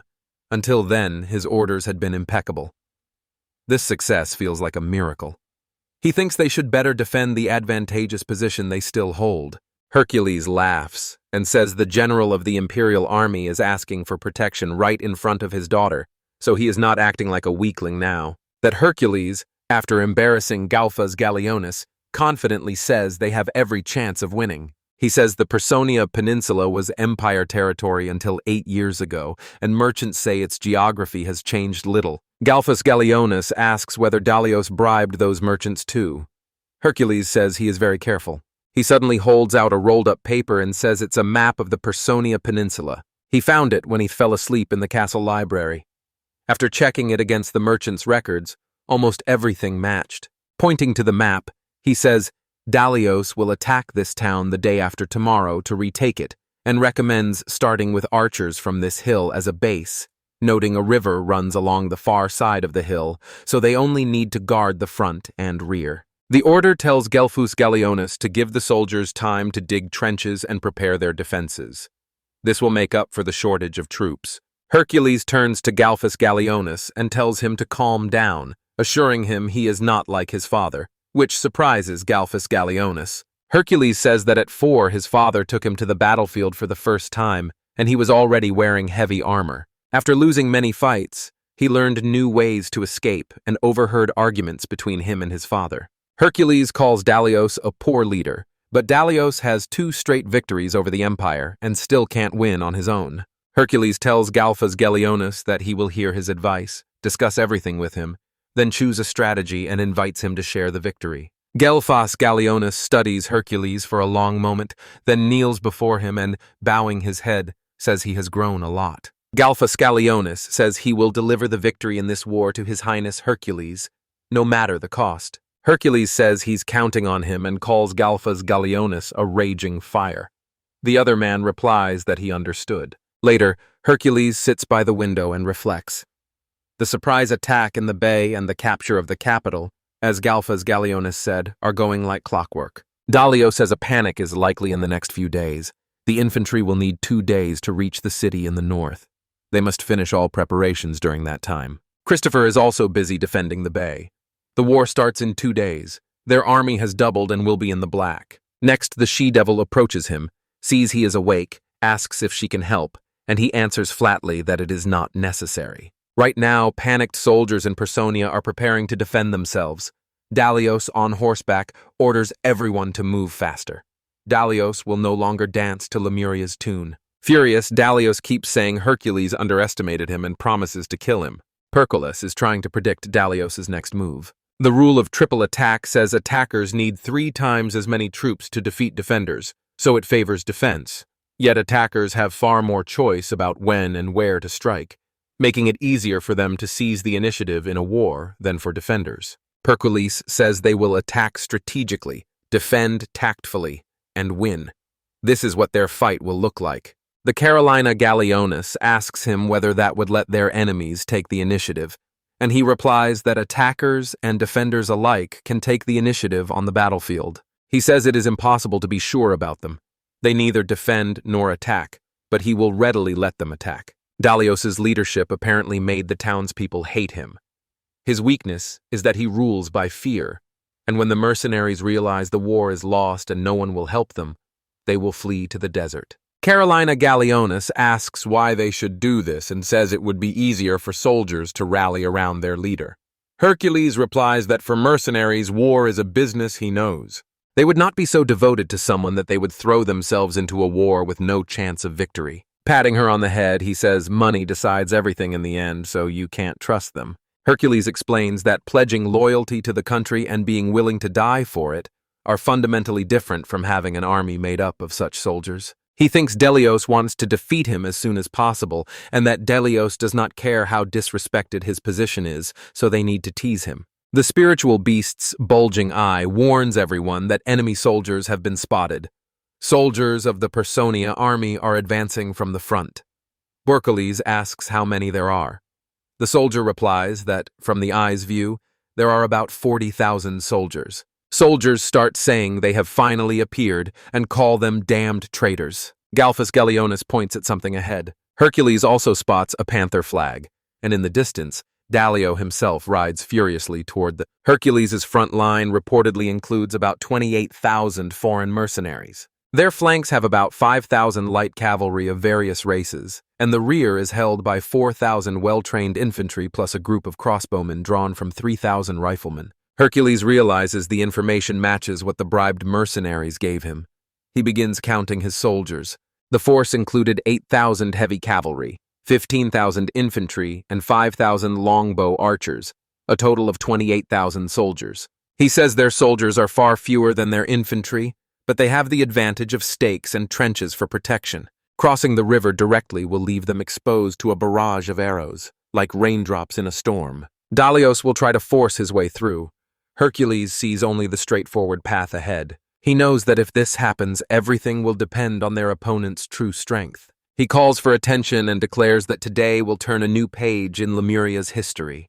After this battle, their empire will be reborn. He shouts that they will reclaim their territory and their identity, and the soldiers behind him echo his words in support. Delios glares at him with deep hatred, calls him petty, and vows to make him regret it. He orders his soldiers to attack with his sword. Hercules is immediately told they are advancing. Hercules orders his archers to take aim and fire, and they release thousands of arrows at the enemies at once. The soldiers immediately summon the wind spirits, ask the spirits to listen and dance among the arrows. By directing the wind, the spirits guide the arrows to hit their targets and drive them straight into the soldiers' faces. Dalios laughs and says that it is really the same tactic. using spirits to protect himself while attacking them from a distance. Elves are expert archers and can shoot 10 arrows a minute. Dalios sees about 5,000 archers, so 50,000 arrows will fall on them every minute. He notes that their archers are worse at penetrating armor than the enemies, but if 1,000 arrows are aimed at the face or an exposed part of the body, that comes to 500 in 1 minute, 1,000 in 2 minutes, and 5,000 soldiers dead or incapacitated in 10 minutes, even without serious injuries. That's enough to break them. He sees his wounded soldiers walking back, saying they don't want to die and asking for help. Arrows fly straight at them, sting their eyes, and soldiers fall dead, while Dalios stands menacingly, convinced some have been weak enough to give up, and he demands to know what his soldiers are doing. He insists he will not waste his money, and everyone watches him in horror. Someone with trembling hands reaches for a weapon, takes it, and returns to battle, followed by others. Hercules sees a small group running toward them and says it is clear to him that those who run will still be killed. He realizes they're holding up better than he expected. If this keeps up, they can reach their archers. Turning, he thinks time has calmed us. Hercules calls Galphus Galleonis. A massive Galphus Galleonis in armor emerges. It asks Hercules if it is time to fight, and Hercules says it is. He orders Galphus Galleonis to lead a heavy cavalry unit and move there. Nearby soldiers hear this and tell them to hold back because of the heavy cavalry's armor. Crossing the trenches will be nearly impossible from any angle. This move is impossible. Galphus Galleonis says he understands, asks if he meant it, and replies that it is, but the soldiers do not understand what they mean. Hercules asks what distance would be suitable, and the man saddles his horse and replies that 10 meters will be enough. And Hercules, surprised, asks if he is sure. Turning to his highness with a smile, he asks Hercules to say who he thinks he is, then pulls the rope. The horse neighs, calls the others to follow without stopping for anything, and promises to show them what their training has achieved and to spread their victory song across Lemuria. Galphus Galleonis tells Carolina Galleonis to stay behind him for rear support, and she obeys and follows. They shout to their soldiers to clear the way as the cavalry advances, while Hercules stands at a distance and counts. Gallios' soldiers fail to see they are planning a serious push through the trenches. One says they are overestimating their horses and armor. Dalios scans the scene and realizes what is wrong. Dalios shouts at everyone to call off the soldiers now. The mercenaries are confused and do not understand what is happening. When Hercules reaches a score of 10, he tells the spirit Modius to cancel the illusion. The she-devil listens to him and lets her charms loose. Suddenly, the trenches that separated them disappear. The soldiers stand in disbelief. Galphus Galleonis informs Caroline that Hercules has removed the technique of spirit illusions, and she understands and accepts his order. Carolina Galleona screams she will tear them all to pieces, and Galphus Galleona threatens to burn them with her voice alone. One calls on the spirit of Eligas, and the father calls on the spirit of Amma. Carolina Galleonis suddenly speeds up and slips past the enemy soldiers. Galphus Galleonis follows him on horseback with a blazing fire. The soldiers were just burned to death. Carolina Galleonis drives by and kills the soldiers with her sword. Galphus Galleonis and Carlina move in on Dalios from different directions. Hercules orders them to move straight ahead. Then Carlina and Galphus Galleonis merge into a single road line. Hercules' soldiers are advancing rapidly. Archers fire their arrows. Galphus Galleonis charges forward, crushing everyone in his path. Carolina follows her father, cuts down the remaining soldiers with her sword, and tells herself to move forward. Dalios looks and realizes they will not make it. It was surprising how well he hid his offensive paths using the technology he invented. Doubt grows that he is really that fool's son, since a hawk cannot come from a serpent. Dalio grins suspiciously and says it will be fun. Turning to the sergeant, he orders him to tell everyone to change their strategy and go to the heel bays. Suddenly, all of Dalios' soldiers begin to flee. Galphus Galleonis does not understand what is happening. Hercules watches, also confused. They stopped resisting and moved apart.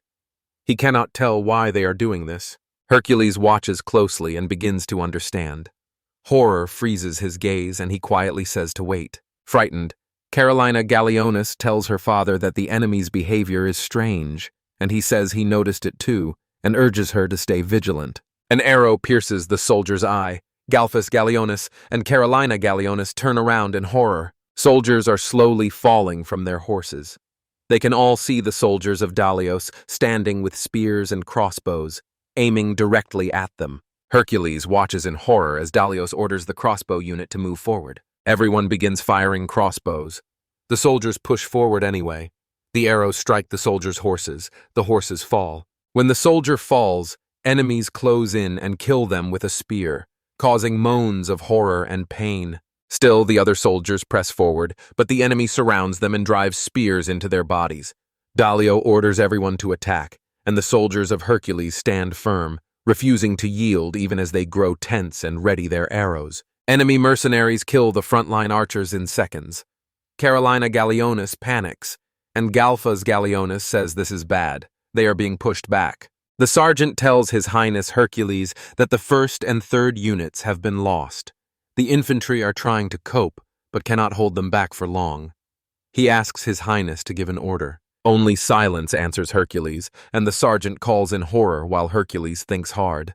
Hercules finally says he understands what he was up to and intends to destroy them with heavy cavalry. He says he split the central infantry and sent them in different directions, then sent the crossbowmen and spearmen. He hinders the movement of their cavalry, already exhausted by constant maneuvers, and they have blocked them with a wall of spirits. Spearmen might hold off the crossbowmen, but light cavalry would cover the phalanxes and regrouped infantry and trap them. Deliosa watches him from a distance and realizes, as he thought, that Hercules does not really have a backup plan.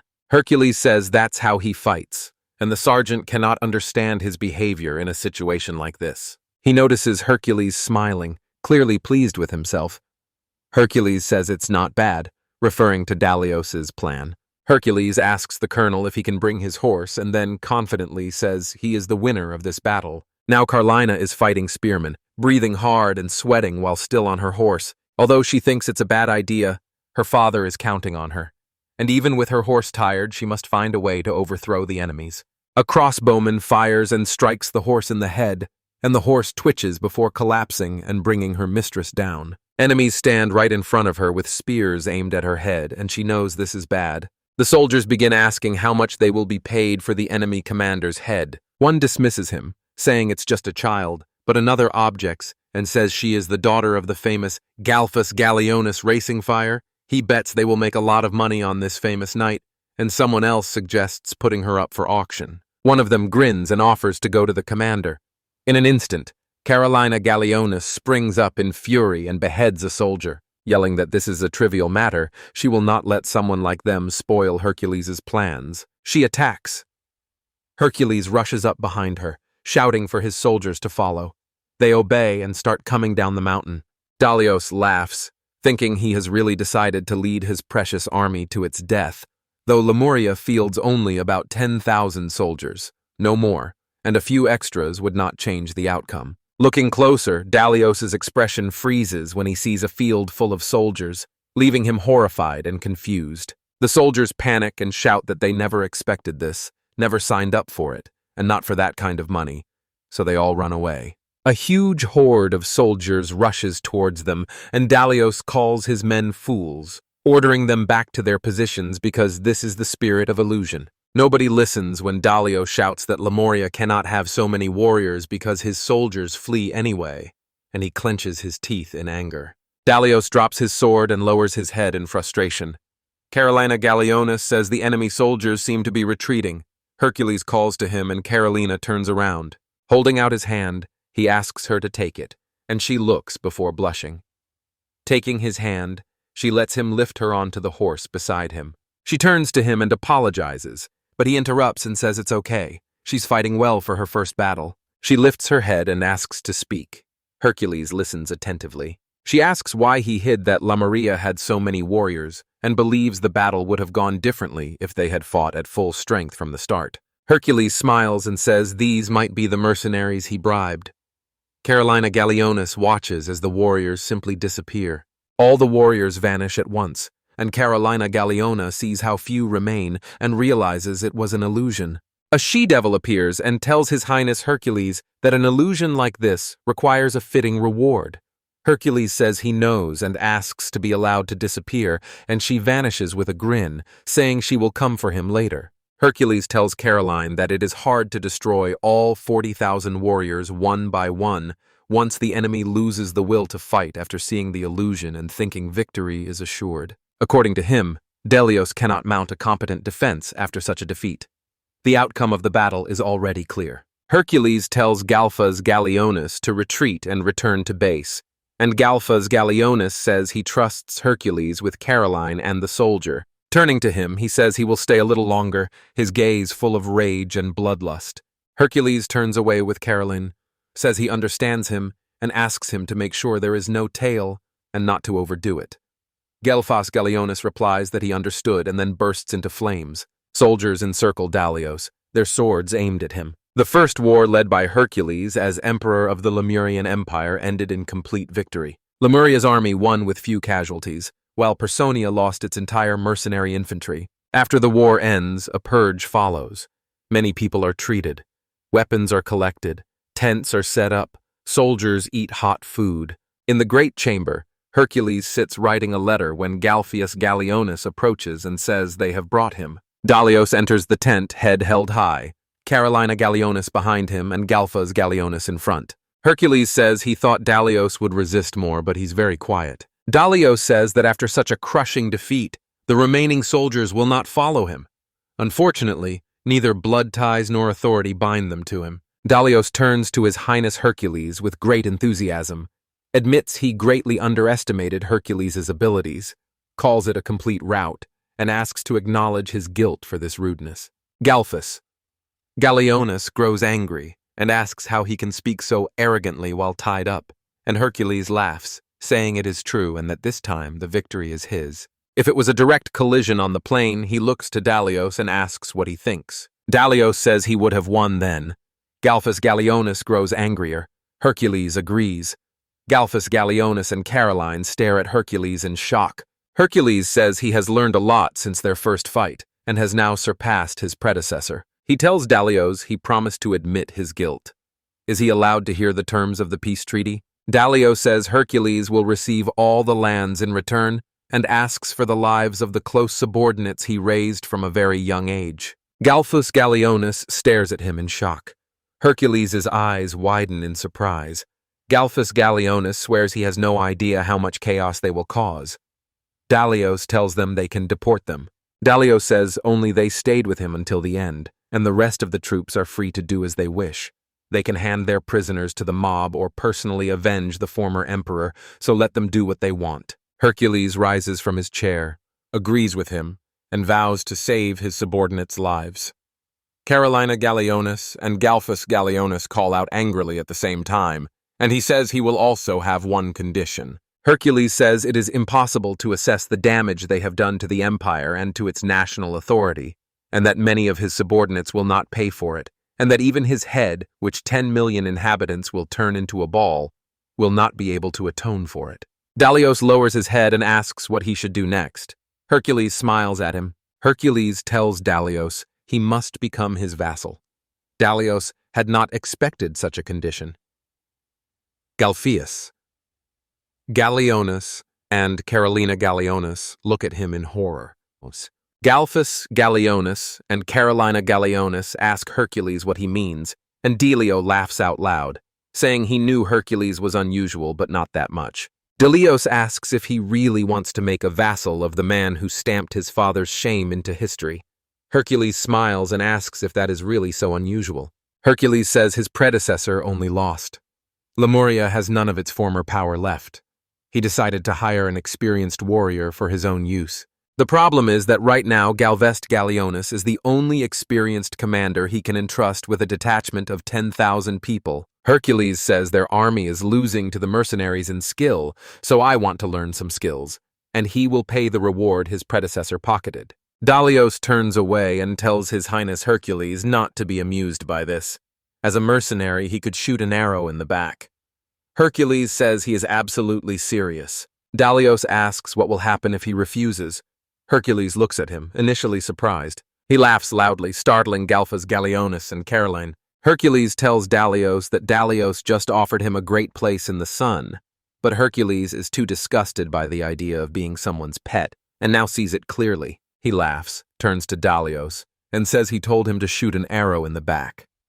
The Emperor's blood magic suddenly surges inside him. Hercules lifts his head and asks him who he's talking to now. Dalios suddenly tenses and begins to suffocate, and Galpheus Gallionis and Carolina Gallionis freeze, not daring to move. Unable to understand what he is or the nature of his unimaginable magic, Delos cannot breathe, keeps telling himself he is just a brat, and wonders where so much power came from, assuming it is his spell.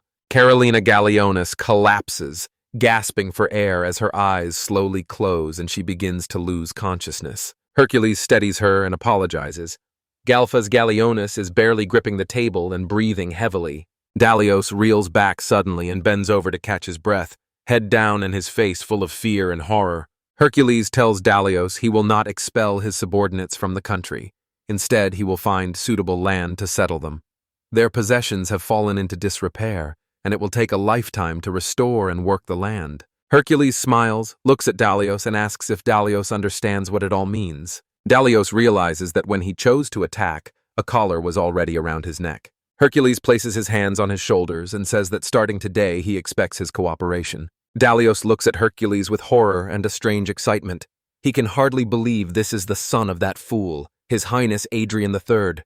At the great castle, people begin saying Personia has been conquered, and it is unclear whether that is true or whether Dalios has fallen, so someone orders the news to be announced tomorrow and preparations for the banquet to begin. His Highness Adrian, brother of His Highness Titus and Hercules, learns of this and smashes everything around him while screaming in fury.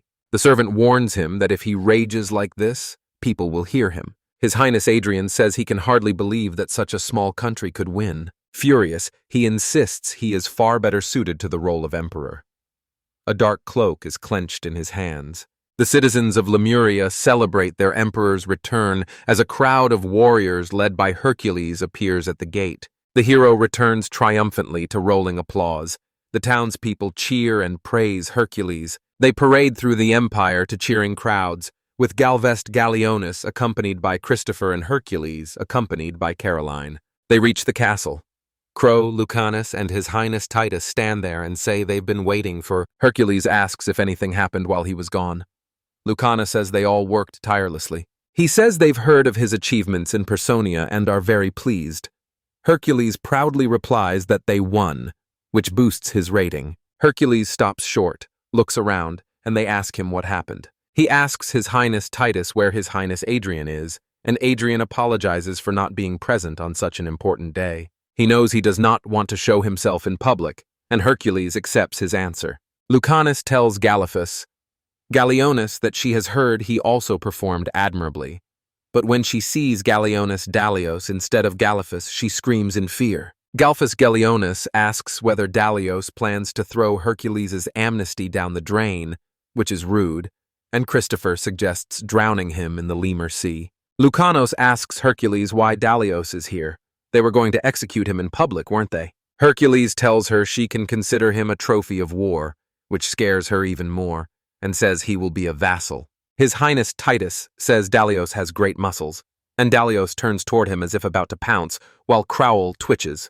Lucanus asks whether Hercules is sure, then says that however it happened, their actions ended the war successfully. She has prepared a place for them at the banquet, so let it pass, and Hercules is surprised. Crow thinks Hercules is tired from a long hike, and there are no urgent tasks today, so he can rest. Hercules smiles maliciously, convinced he is completely free today. His Highness Titus says this is their first victory in a long time and will prepare the best wine for Galphus Gallionis. Galphus Gallionis thanks His Highness Titus. Prince Titus promises to write a heroic tale about him and asks to hear every detail at the banquet, but Hercules disappears in an instant. His Highness Titus asks where he is.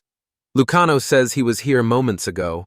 Galpheus Gallionis looks around and asks where Carolina Gallionis is. He panics and asks if anyone has seen Caroline. His Highness Titus understands and assumes he has gone for the reward.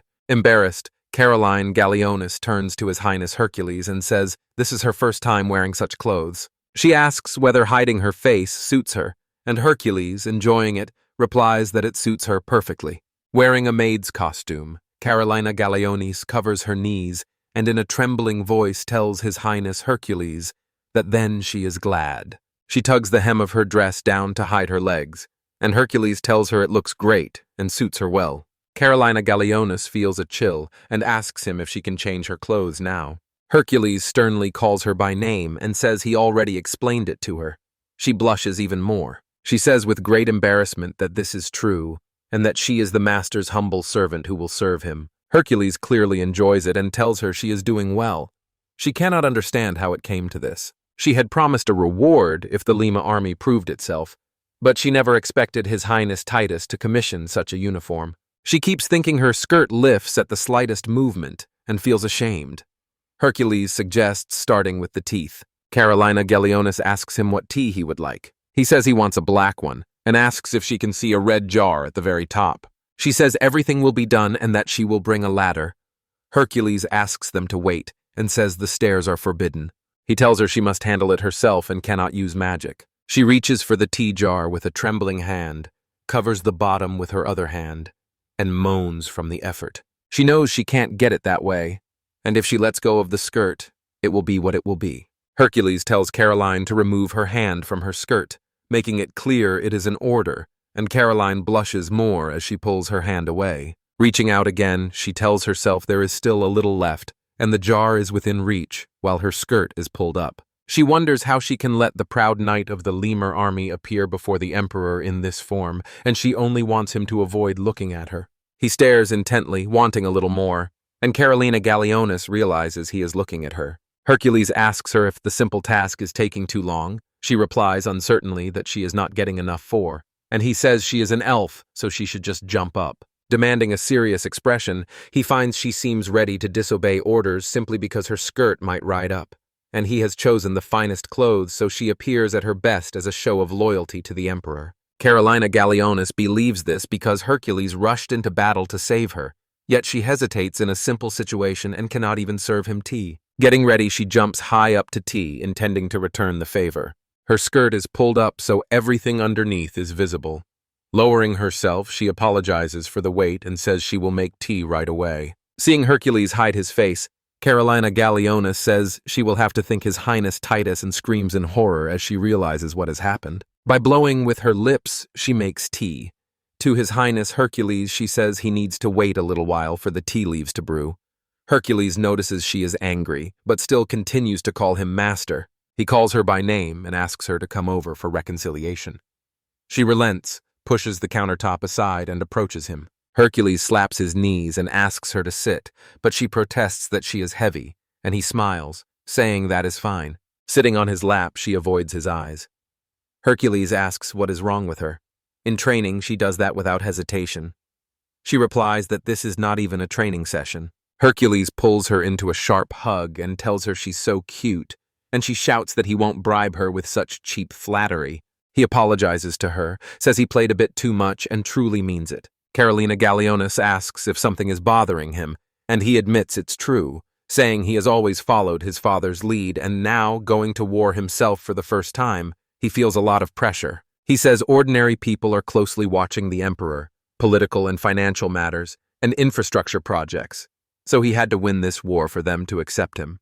Hercules admits the victory will reduce the number of people unhappy with him, lifting a weight from his shoulders, and Caroline was saved. Carolina Galliona says he should then show up at the banquet in heroic form before Christos and the other bureaucrats. She told him to prove his strength and masculinity the same way they had shown her on the battlefield, and without a shred of doubt, he went straight to her. Hercules looks at her in surprise.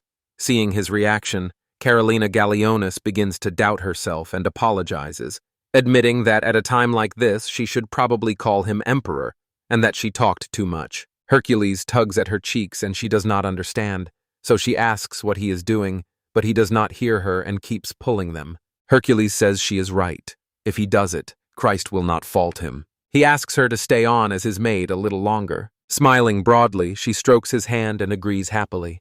They share a loving kiss. Hercules and Caroline Gallionis arrive at the celebration.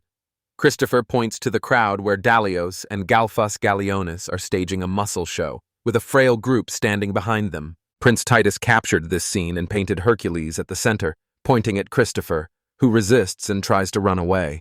Galphus Gallionis rests a hand on Christopher's shoulder, making him tremble. Galfa wins. Dallio glares furiously at Galfa's Galleonis. His Highness Titus keeps adding figures to his painting while Hercules watches contentedly. Lifting his glass, Hercules stands before a hall of hundreds who support him as Carlina watches happily. Hercules sleeps in the dead of night. A she-devil emerges from a hole and calls to him. Waking up, he finds the she-devil sitting on him, says it's a beautiful night, and she replies that she's here to fulfill the contract. Hercules wakes, says with pleasure that it's her, and the devil says he has finally woken up. Smiling slyly, she says she called him so many times she already thought he was dead. Hercules asks what she means, since they're in her dream right now, and she replies that she knows he's tired now, but a contract is a contract. Insisting that, as always, she'll get what she needs, she bites her lip against his, but Hercules does not react. Her name is Asmodeus. Only he can see her. She is his contracted spirit and was once a cherub. Fallen from grace, she became a fallen angel and, after going beyond the mortal sin of lust, is now a demon. Among the 72 pillars, she is 32nd and holds the title of queen. Anyone who signs a contract with her gets a major advantage. In return, she absorbs large amounts of mana and physical fluids. Sorry, I can't help with requests for explicit sexual content. She says she has only just begun. An ordinary man has not met her. He has since gained spiritual energy, does not understand, and asks when it began.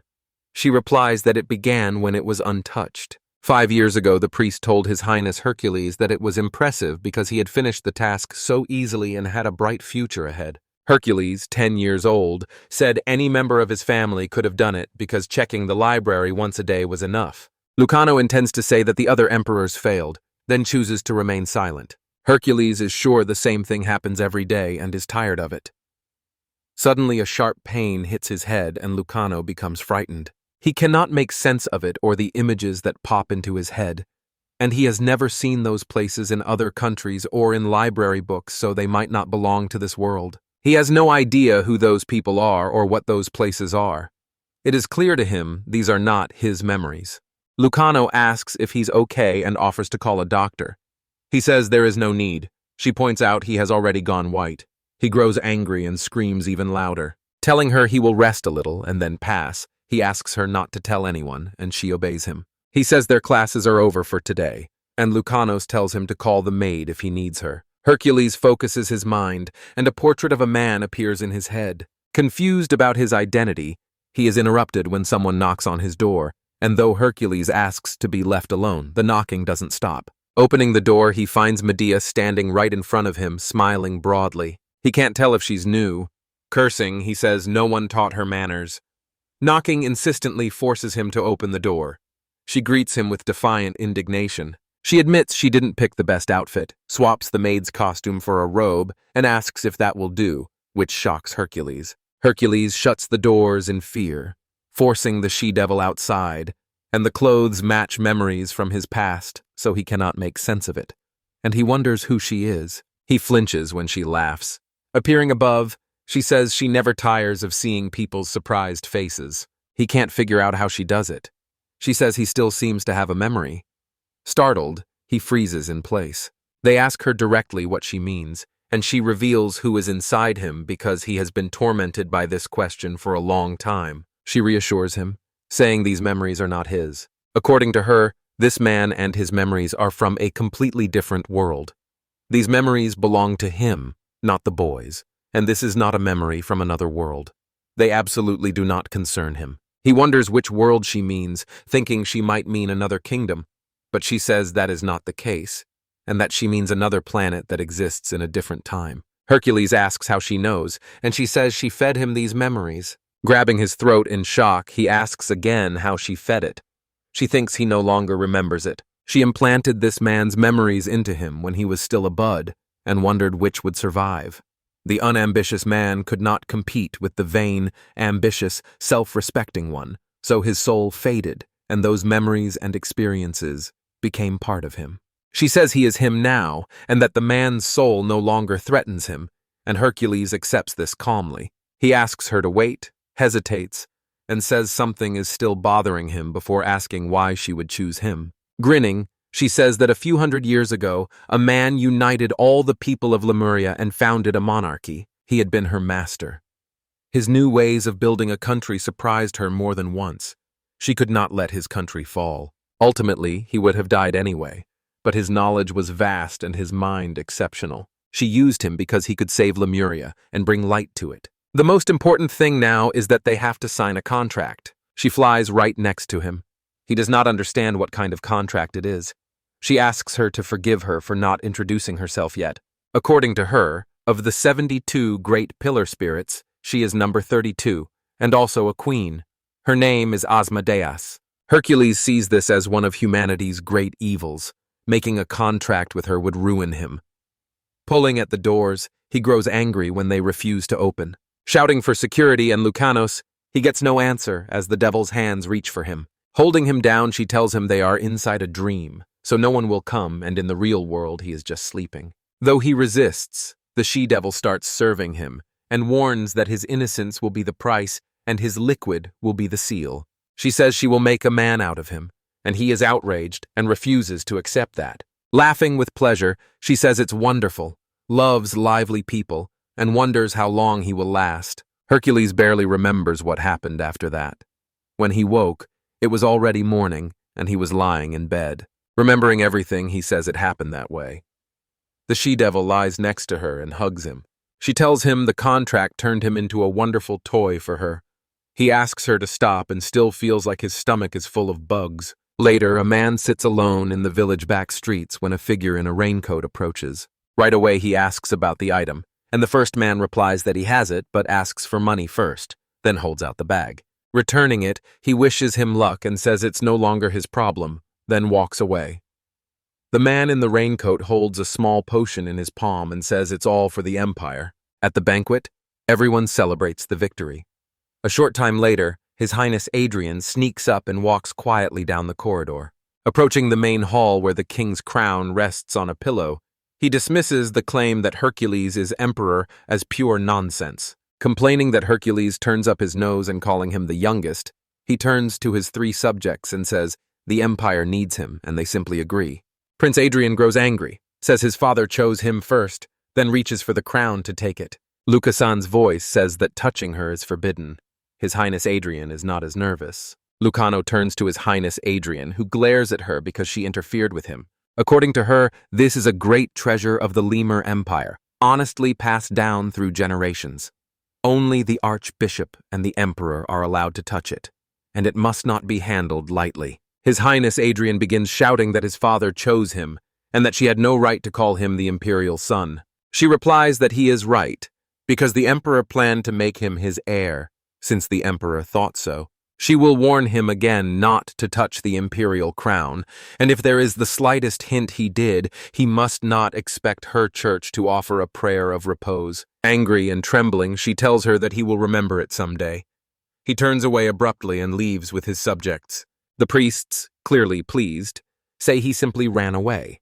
They equate anyone who does not receive the prayer of rest with sinners, and it is clear he will withdraw. Lucano's comment suggests you should be more vigilant just in case, but there may be a problem with him. Now a feast fills the castle, with various dishes, soups, pizza, fish, and meat served on the table, and Hercules and Carolina Gallionis look at it all with great appetite. The cook informs His Highness Hercules that everything is ready for him. At Palazzo Margherita, a caprese with calzones and tomato paste provides a plentiful lunch with his favorite tomatoes. Carolina Gallionis tells His Highness Hercules it looks very tasty. Hercules takes a slice of pizza and bites into it. The cook asks how he likes it. It's delicious, and even better than before, he says, and the cook replies happily that those words are music to his ears and will make him try even harder to cook food that brings tears of joy.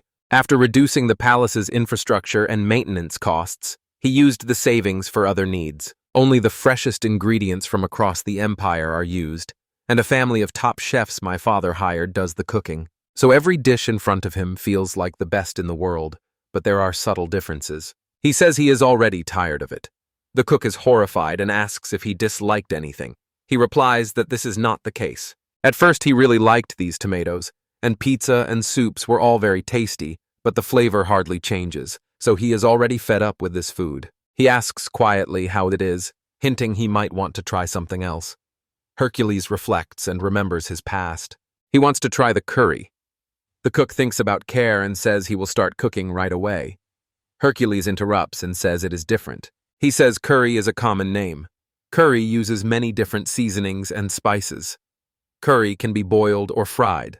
Sometimes it is even cooked with fruits. Common spices include cumin, coriander, cardamom, turmeric, chili pepper, and allspice, and sometimes black or cayenne pepper is added. Carolina Geliones is surprised such a food exists, and the cook finds all these spices very hot. Knowing all the ingredients would make it possible to cook it. The cook's expression suggests it will be hard to recreate from memory. Hercules tells the cook he can search for spices even outside their empire. A little later, he introduces a new chef, Kanala, and greets everyone. The first cook tenses, asks why the servant is here, and reminds the others he had said he wanted to try curry, noting most spices come from his country, so he brought their chefs. He admits he used to be a servant, but Messi's church converted him to their faith, and now he is free. The first cook says that is clear to him. Cornala shakes the cook's hand and says he's glad to meet him, calling him boss. The cook is surprised by how polite he sounds. Hercules orders them to get to work. Knala obeys, and his first cook asks him to wait. As head of the kitchen and the one who serves the Lima Palace, he says he is proud and will not let anyone into his shrine. He asks to test his cooking skills first before deciding, and Hercules agrees, saying he is right. He brings several people to the table to carry out that check. Hercules announces that everything is ready, that he has gathered the best jury for the future palace's benefit, and that it is time to begin the tasting. The jury has 7 members, including him. They must meet each language requirement. As a formality, he hired Cronal as the court cook. He wonders what the curry tastes like because he has not tried it yet, and no one knows. Galfa Scalionis says he has tasted the food of the Sondilians. Christopher says he and the previous emperor once visited Sondila. Lucano says that for a simple bishop, eating heavily spiced food is an unacceptable luxury. Dalio says menacingly, "Let him just try to slip in some trash." He doesn't understand what he's doing here. Crying, she apologizes to everyone for keeping them waiting. He brings a large flatbread and 3 small cups. In his mind, it's chicken and butter curry, spinach curry, kimuli curry, and tandoori chicken. Galfus Galiones says the smell is pleasant. Christopher says it makes him nostalgic, and immediately remembers those times. Carolina Gelionis says she looks very appetizing. Dalios, a cat, looks at it and thinks it's too hot. The cook watches silently. Luke at Chatson says they will begin by offering a prayer to the Lord. Lucano says a prayer thanking the Almighty for the food. Everyone accepts the gift and asks that the food on the table be blessed to nourish their bodies and spirits. Hercules claps happily and says it's time to eat. Tearing off a piece of flatbread, he considers where to start. He dips the bread into a curry. He brings a piece to his mouth and considers it carefully, while Panther Dalios and Carolina Galionis watch and wait for his reaction. Knala asks how he likes the taste. Hercules replies happily that he likes it and asks the others to try it too. One will try it with spinach, another wants kimali, and the third chooses tandoori chicken. After 30 minutes, there is almost no food left. Carolina Galionis savors her meal and says she finds it delicious. Galphius Galionis praises it as an exciting taste, and Christopher says dreamily that it is the same Sondilian cuisine. Lucanos barely eats and says it's not that sinful to enjoy such delicious food. Kragala asks Panther Dalios why he's not eating, and Dalios says he's waiting for it to cool down. Canella smiles innocently, talks to everyone, and asks questions. The first cook desperately thinks they must have appreciated his cooking. Hesitating, he studies the cooked food and wonders what a stranger's wife's cooking tastes like. He does not like spicy food. Taking a piece, he dips it into the curry and begins to taste it. His eyes snap open at the taste.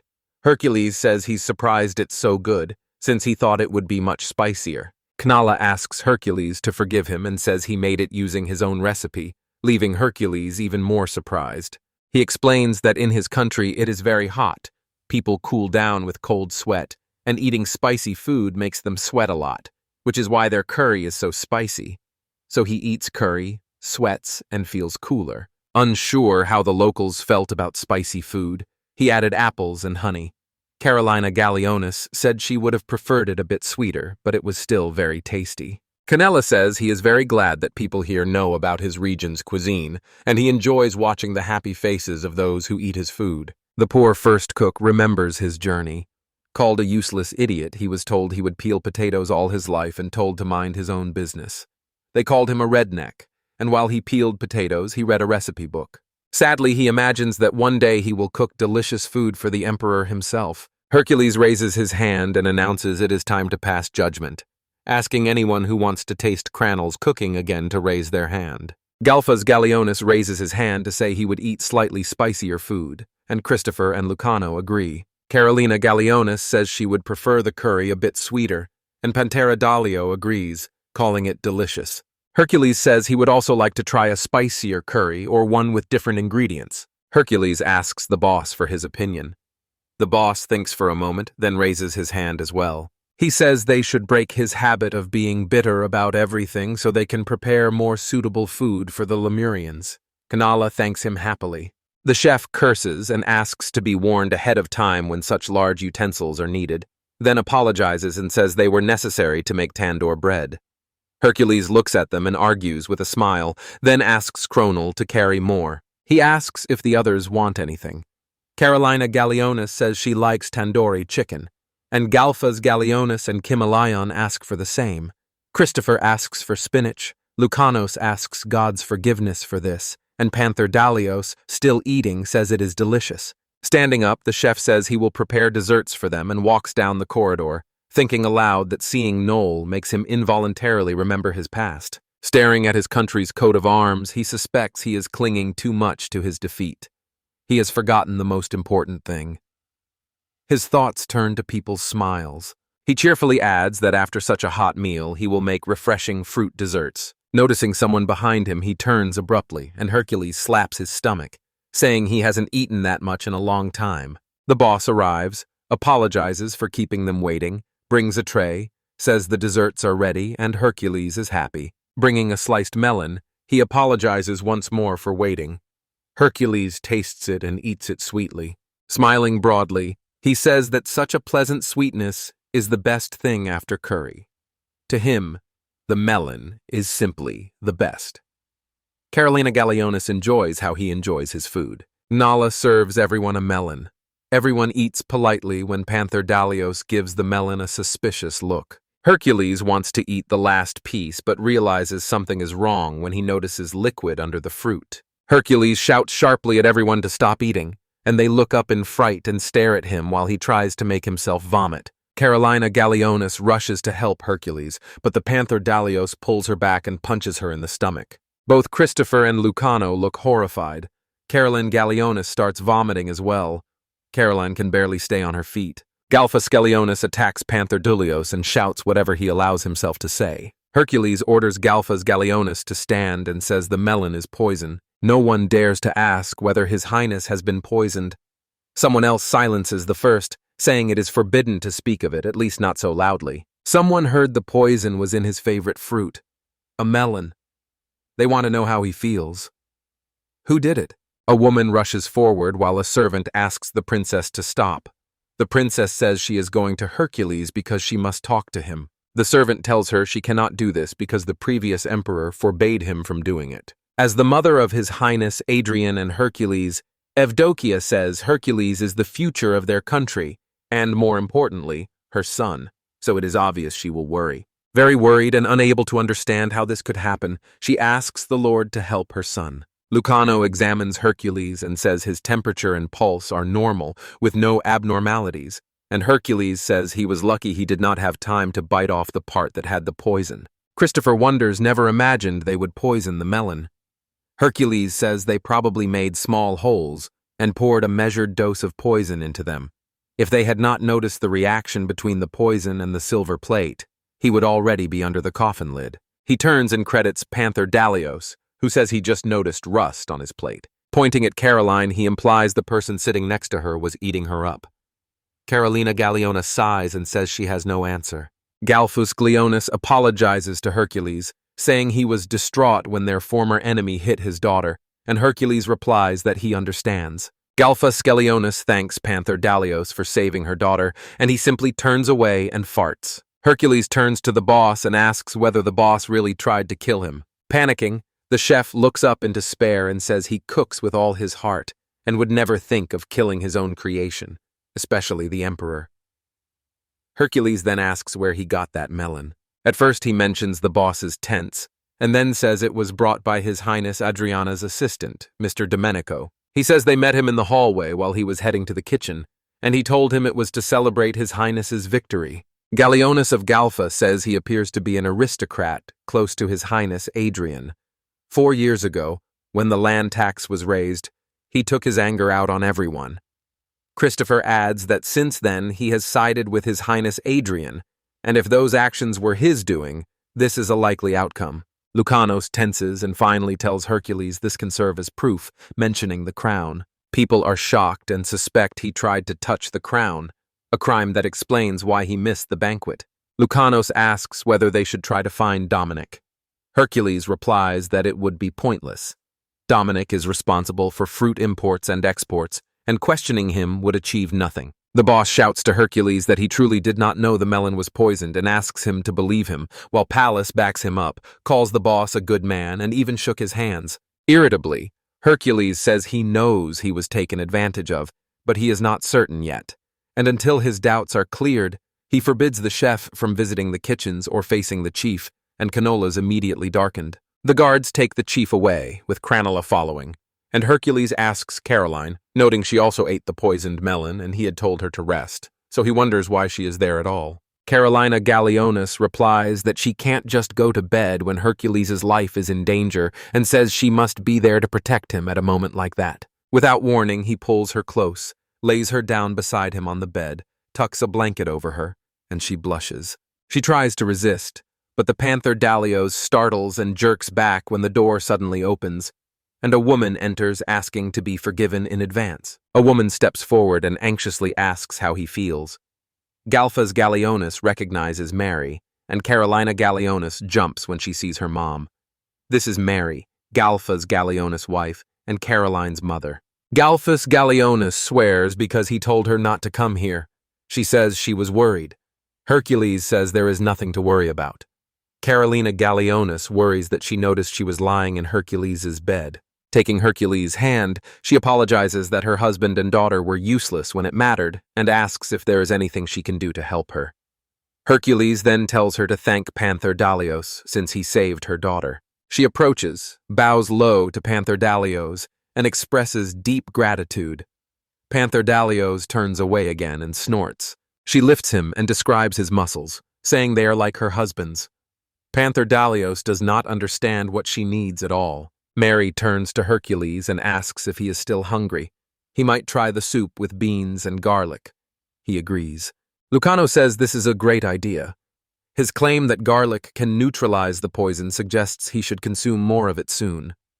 Hercules is pleased and asks Caroline Gallienus if she will be there too. Shy, she says she does not really like garlic. He holds out a spoon and asks to open his mouth. Tasting the soup, she realizes she cannot even physically help him in this environment. Mary looks at this picture with a grin.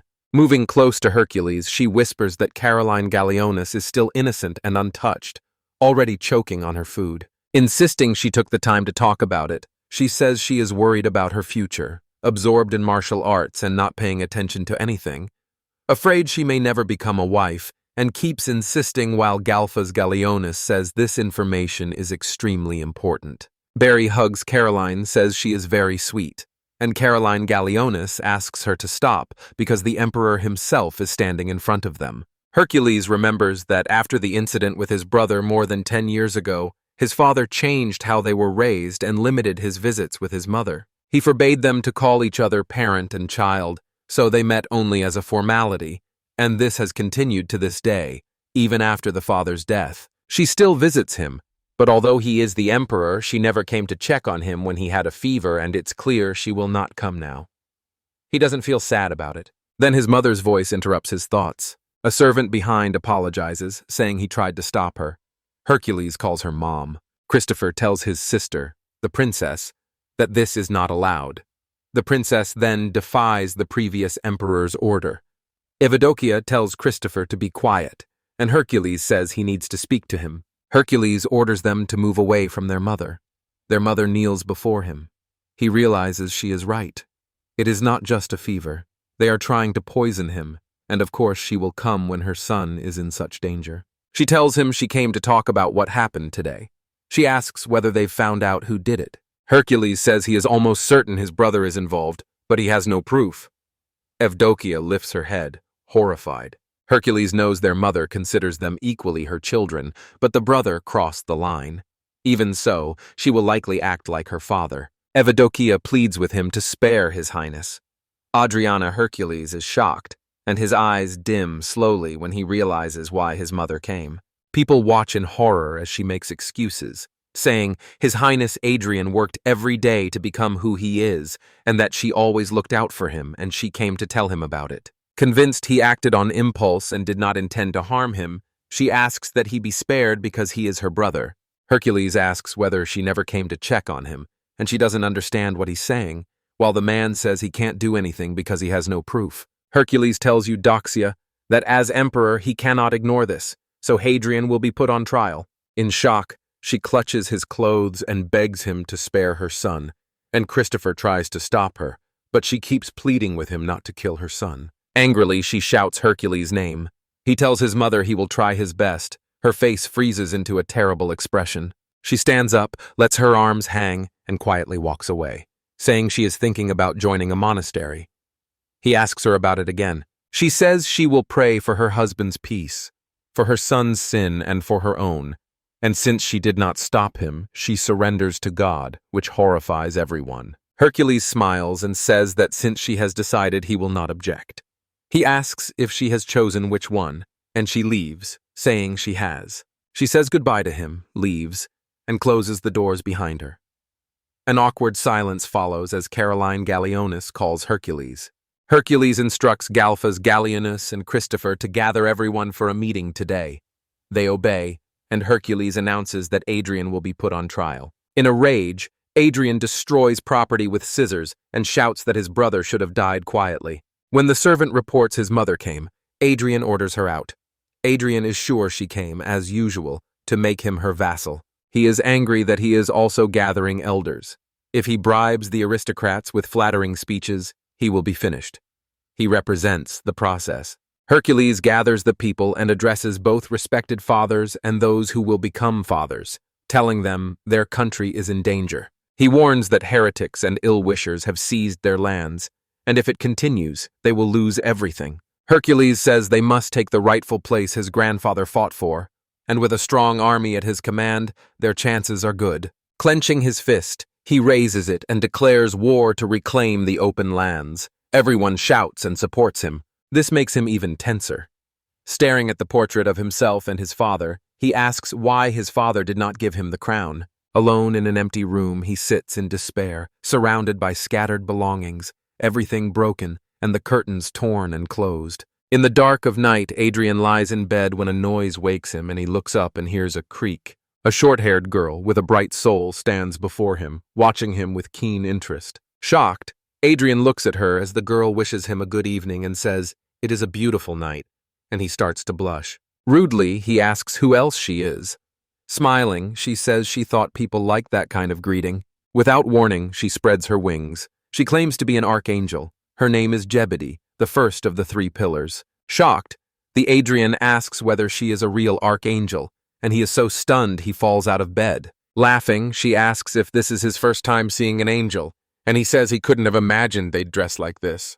Drawing him close, she tells Adrian she has a message from God for him. According to her, Hercules will soon set off on a hike to the Principality of Trebussos. According to her, because of his achievements and Panther Dalios' surrender, he has gained tremendous support at home and now plans to recover all the lost lands. She says the nobles met recently for that exact purpose.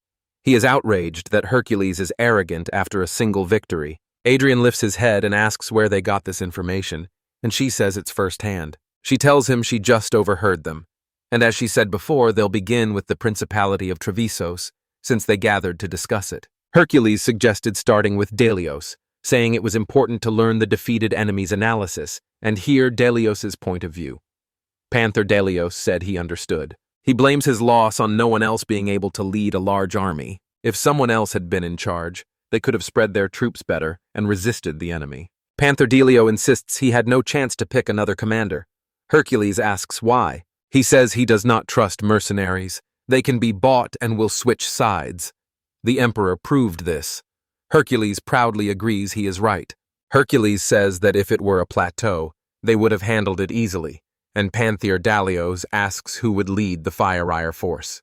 Hercules says the main reason he was defeated is that he stole his father's lands. He understands why he did this and says he stands in solidarity with him, but it makes no sense if he doesn't deal with the country afterward. He says expanding possessions is pointless without knowing how to run a country, and Panther Dalios looks away in shame. Hercules laughs and says that's certain, but he won't let it happen and will do everything right, so Panther Dalios has to work hard. Hercules says they have heard Panther Dalios' view and suggests moving on to the Lemurians themselves. Galphus Gallionis says that remembering that battle and Hercules' instructions leaves no room to criticize the strategy. Hercules says the main problem is weapons. Carolina Gallionis asks again, and Hercules confirms it. That refers to the infantry weapon. During the battle in Personia, he says the infantry mainly used swords and shields, and one of the groups carried long spears. Called series, these spears were used by the Lemurians several millennia ago, and because they were 5 meters long, arming cavalry with them was far more effective than giving them swords. The last battle showed it was a bad idea. Their spears kept hitting the ground and were useless in close combat, which immediately destroyed the formation, and most dropped their spears and took up swords. Surrounded by deserts, plains, and mountains, their kingdom faces enemies, including nomads and mountain dwellers adapted to the terrain, and if troops cannot use their weapons because of the landscape, the outcome will be dire. They cannot divide weapons under certain reliefs, so it is better to use spears rather than the same daggers. They should use a barrier 7 meters high so enemy cavalry cannot reach it, and use shields to protect against arrows. That distance gives an advantage over the enemy. At the same time, it must be light so it does not disrupt the formation and so soldiers can carry shields. He asks his people if they have such weapons. Everyone sits in suspense, not sure what this request means. Panther Dalios suggests using everything at once. Galphus Gallionis says it's easy to say something but impossible to make it real as he believes. And Panther Dalios asks what remains now that the emperor has asked. Hercules remembers something, scares them with it, and tells them to equip their army, and from that point they train until the actual performance while Jibril overhears everything. In Adrian's room, she explains they prepare step by step, and he calls his brother arrogant but doesn't really care about soul techniques. Jibril then says their campaign will fail and asks her to explain, and she replies that they will go by sea to reach the Principality of Trevisos. When the spirits unleashed their wrath, the storm would drag them in with no way out, the waves sweeping them under until they all drowned. Adrian is skeptical and asks how it could all go so smoothly. She replies that, surprisingly, in one world the army of a huge kingdom was struck by a storm twice, and after that they began to compose legends about the god of thieves. She says Hercules somehow does not even suspect this, and right now he is gathering an army and preparing for a campaign. Adrian pauses, then says he does not care. Jibril looks at him, questioningly. Adrian says his father was supposed to inherit the throne and kept defending the country and its traditions. He should have inherited all of it. He says he loved his father more than anyone else. Imperial magic left his father and flowed into Hercules, who had no idea what was happening. Most hated among the heirs, Hercules was still chosen by his father, his vassal, and even the legacy's magic. He loved his country and his father more than anyone, and though the other man may be a little more capable, that man took absolutely everything from him. After his mother saw the magic seal, she told him to obey Hercules. Still, his father, mother, and crown remain his. He plans to kill whoever stole everything and take it all back for himself. Jibril smiles and says he has suffered a lot, but now everything is fine because his master protects him personally, and she says he does not understand that soon he will take his rightful place and lead the empire to prosperity. Without warning, she pulls him close and promises a reward to make it happen. Adrian tells Jibril to wait, but she ignores him and keeps pushing while he shouts that he could really become emperor. Waking abruptly, he looks around and realizes it was a dream. Breathing hard, he thinks it's nonsense that an archangel would come from here. He spots a paper on the bed, opens the scroll, and sees it is a route map to the Principality of Trabsons. He can't figure out why she's here. A white feather drifts onto his bed, and he picks it up and studies it for a long time. Laughing, he says he can finally get him out of his place. A man arrives to seek forgiveness, and he is surprised to find Adrian already awake. It's Dominic, and Adrian says he's on time. Adrian tells Dominic to assemble the troops, and Dominic asks if he means a tax to fund them. But Adrian says it is not a tax. Adrian says Hercules will march to the Principality of Trebizos, and that they will attack him as soon as he returns. Dominic asks if he's going to start a riot, and when asked why now, he says he's finally lucky and that God is on his side. He suddenly rips down the curtains, wraps himself in them, and says he will make you feel all the dirt and bitterness of his life and kill Hercules. Hercules tells his subordinates they can proceed as planned. Entrusting the final preparations to them, he will tell the people the lost lands will be theirs again. Christopher replies that everything will be fulfilled. Hercules says his brother already tried to kill him once. A repeat attempt is likely. Carolina Gallionis squeezes Hercules' hand. He turns to her, and with burning eyes she says she will not let this happen. Despite her grin at the thought he will fail, he still believes he has everything in the palm of his hand. Hercules steps out onto the balcony to address the crowd below, who stand and listen attentively. Hercules tells them everything without stretching out his arms while Adrian looks out the window. A few days have passed since Hercules began the plan. Everyone says that no one heard anything like this during the Council of Elders discussion, and everything is as Archangel Jibril said. People say the matter is still unclear, and that the vision came to His Highness Adrian in a dream. Adrian dislikes the title, and the man is startled and apologizes immediately. Everyone stops abruptly. Adrian tells them to listen and says his father should have chosen him instead of Hercules because he is favored by the gods and is the rightful emperor. He says this message should make up for all his suffering, a chance given to him by the Archangel Jabriel that he cannot miss. He tells people the same thing would have happened to them, and that without his brother, their situation would be much better, and they reply fearfully that, of course, it is true. Turning to the Bulgaronians, Adrian asks why they also had trouble trading with him. The Bulgaronians are a mostly single-race nomadic people. Though some elves of royal and noble blood live among them, their main trading currency is sheep, and they sometimes face actions from the Lemurians because Hercules is not satisfied with the terms of trade. They tell Adrian everything, and he says he understands them without words and would certainly like to use their brutality on the battlefield. A loud knock on the door angers Adrian, and he demands to know what is making the noise. A servant enters and shouts that there is news. He shouts that Hercules and an army of 40,000 Lemurians were sunk in the RTL Sea. Panic spreads as everyone believes it has sunk. Everything feels like a vision. Domenico asks Adrian what he will say, and Adrian realizes it was a message. Turning to his comrades, he says they are the best of the best for not listening to his brother's speeches. He steps forward, certain the moment has finally come. As his brothers face defeat and his own dawn arrives, he will grant honor and glory to each of them. He claims he is the next emperor now. Everyone is shouting and wishing him glory, and Adrian thinks he will be able to kill Hercules.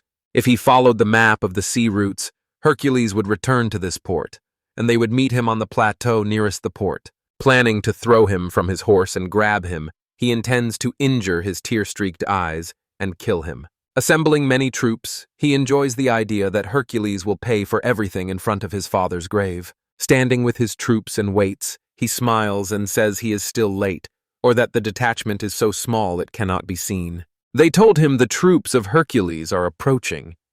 A greedy smile crosses his face. He thinks he has already been waiting. Today is the only day he wants to meet him. He wants to see Hercules' smug face. Troops loyal to Hercules stand with their weapons. From afar, Hercules sees Hadrian. Adrian stares at Hercules' army in horror, unable to understand where such a huge force came from. The sergeant says they do not know. The report says most of it should still be at the bottom of the sea. Adrian adds the prediction says they should not look so lively and healthy. Convinced the Archangel's instruction cannot be wrong, he thinks they must sink and face the sea spirit's wrath. He shouts that he could never believe picky sea spirits would care for a man like Hercules. Despite his words, he still asks what they can do, and Hercules watches their negotiations from afar. saying it is fine because they are already nervous. He asks Caroline if he'll see it, and she awkwardly says she'll probably refrain. A man steps out from behind and calls it a pathetic sight. Without checking the facts, Adrian believed his army had sunk. The man is Edmund, Hercules' half-brother, who says it is unfortunate to have a brother who never thinks and only harms his bloodline. Hercules laughs at the remark, calls him their common brother, and apologizes for the slip. Edmund is a half-elf from a military family, and a stepbrother on his father's side, and during the war with Panther Dalios, he was assigned to guard the capital, but this time protection was entrusted to Galfa Scalionis. Hercules asks Edmund why Adrian turned out so different from them, since they seem to have lived in almost identical conditions. Edmund says he'll take that as a compliment here. Carolina Galionis adds that Titus should also be standing here. Titus refused and shouted childishly that he did not want to go camping. They tried to persuade him, saying it was an order from Hercules because preparations for the campaign were underway, but he was outraged, did not care about their wars, and was suddenly amused. And if he throws down his brush now, he will disgrace the family. Alarmed, he shouts that if Adrian tries to kill him while he's sitting here, the other replies that dying with a brush in his hands is the cherished wish of any artist, so he will never leave. As the servant reports to Hercules that way, Carolina Galionis says she thinks he won't come to the meeting either. Hercules says he is being treated unfairly. Let him listen carefully to what needs to be done to make him move. He asks Titus if they should sketch outside the castle. Titus turns abruptly, eyes burning, and says he is, of course, coming. Hercules says he's easy to bribe, and Edmund says he seems to be surrounded only by guys like that, so Edmund doesn't know what else to say. Even now, when he presents a soldier of the Imperial Army, he still spouts nonsense. Hercules says there is nothing to be done if he stays in his castle. He was highly likely to have been killed by Adabrin's men. Either way, he will end up serving him. Watching Adrian try to figure out the situation, he feels sorry because Adrian didn't notice anything at all. To become emperor, my father repeatedly bowed to the nobles, and my mother, breaking the ban, bowed to him to make amends. He believes his parents loved Adrian most. In his head, he tells his brother he did not steal anything from him. If he had not made that mistake, he could have become an emperor. Now he says he is sorry that he must take the country his parents loved into his own hands. He says they're starting a sweep.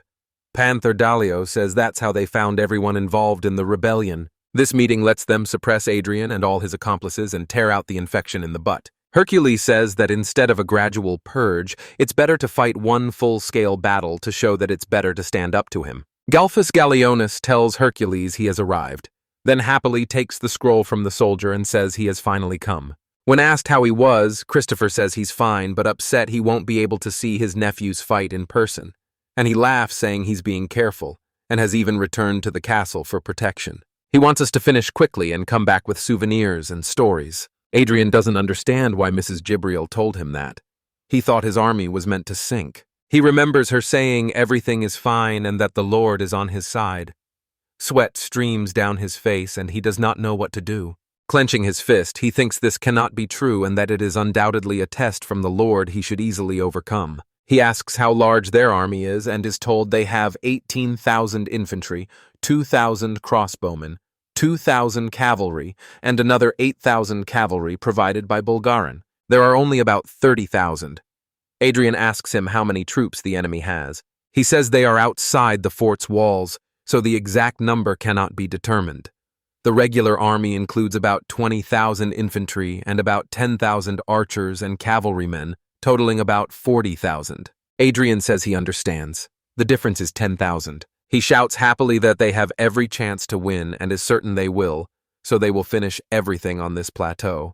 Someone asks him to wait and says they should avoid the battle on the plateau, and an irritated Adrian asks who else he is. He replies that he is Oscar Allman, asks Adrian to think again, and Adrian is told this man is the second son of the younger Allman family. The Allmans have long owned Missoura's vast southern lands and are the economic backbone of the whole empire. The elves' great wealth makes the long-eared race jealous. The Allmans feel the same toward the elves. In the past, these factions have clashed more than once in debates and even fights. Currently, the Allmans have joined the so-called Adrian Weng, and unfortunately their second son, Oscar Alman, was assigned as an advisor to Adrian. Adrian is outraged that he is not even from the main branch. A completely nameless man will give him some advice, but it depends on what he says.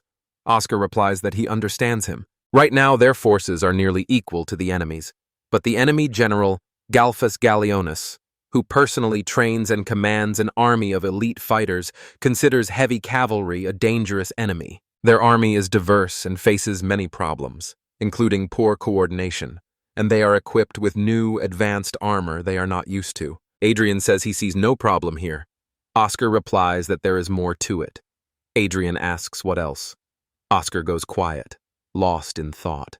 In the end, he says that according to Mrs. Jabril's prediction, the army of Hercules was supposed to sink, but they find the enemy well prepared and ready for battle. Fearing they were lured into a trap, he warns they stand a much better chance if they fight from the fortress rather than on the plateau, and asks Adrian to reconsider. Enraged, Adrian grabs him and shouts that he even understands this and is really advising him to hide in a fortress. Screaming, he says he has suffered enough humiliation from his brother and vows, even if it is the purest plateau, to force him to eat the earth, and this nameless man must not dare command him as an emperor. Abruptly, he throws him down and says if he understood everything, he should go back to his place. Rising silently, he asks the other man to forgive him, and Adrian says that God himself is pleased with them, so they should not lose their fighting spirit. Oscar leaves, convinced Adrian will not survive. Hercules will surely win. Oscar must devise a way to draw out their army. 3 days have passed since the army of Hercules and the army of Hadrian. Both sides finished building their fortifications.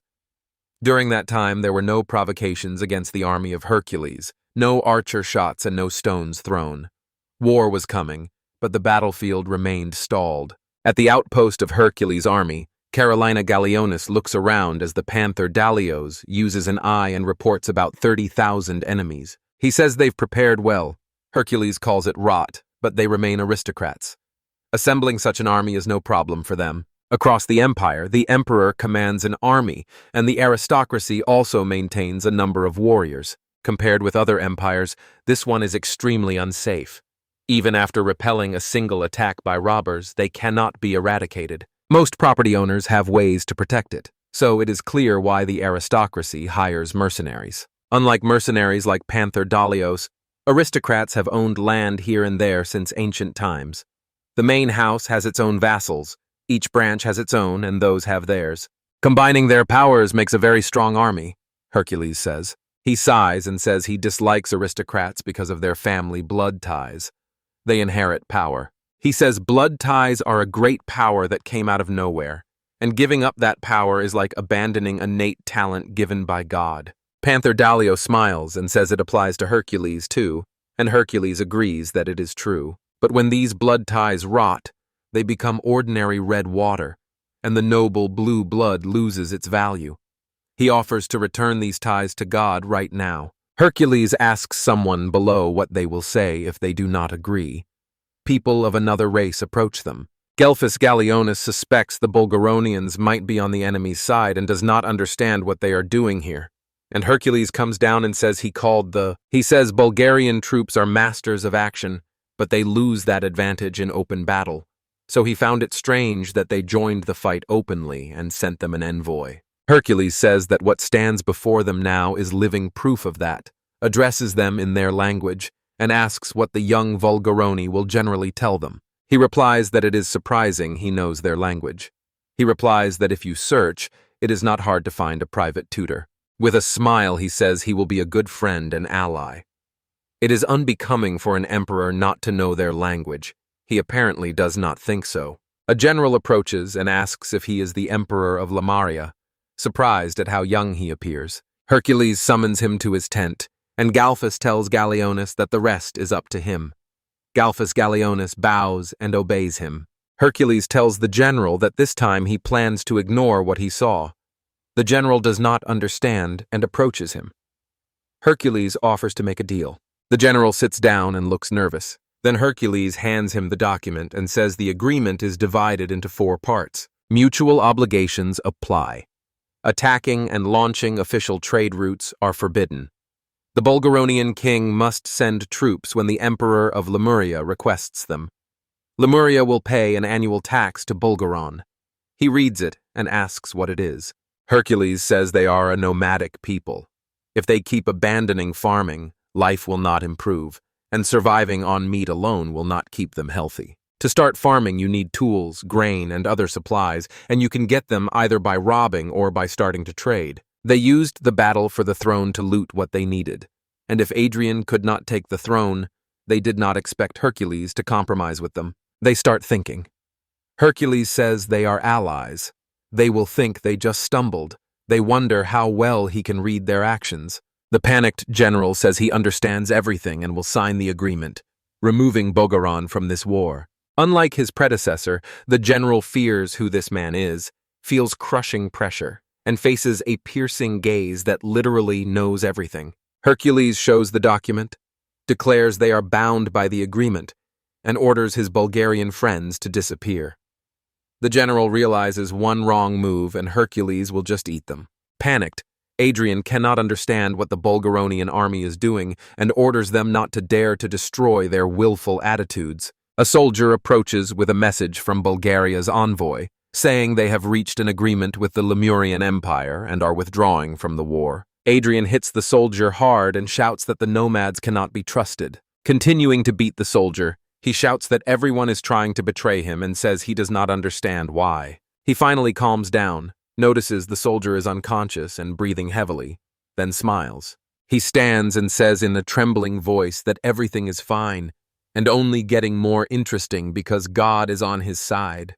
This is a test after which he will ascend to the throne. Muttering to himself, he says the difference is always 10,000, that it's nothing, and that he will defeat Hercules, repeating in a frenzy that Mr. Biddle told him the future of Lemuria is in his hands and he can't lose. He says we must stop throwing stones and take up arms, and then the soldier gets up. From a distance, Hercules sees the Bulgaronians and says they appear to have fulfilled part of their agreement. He believes this is better than aristocrats' private armies, which are hard to command. The Bulgarian army is national, and its command structure is entirely new. The main obstacle has now been removed. Hercules draws his sword and declares it's time for them to fight. He commands his men to take their positions. Hercules demands the traitors be destroyed, and Hadrian demands the false emperor be killed because God is on his side. The attack begins as archers and crossbowmen fire, the sky fills with arrows, and the soldiers keep attacking without stopping. The war rages as countless arrows fill the sky. Crossbowmen keep firing with the help of wind spirits, and they are ordered to dance after the arrows. From a distance, Hercules sees and orders the heavy cavalry forward.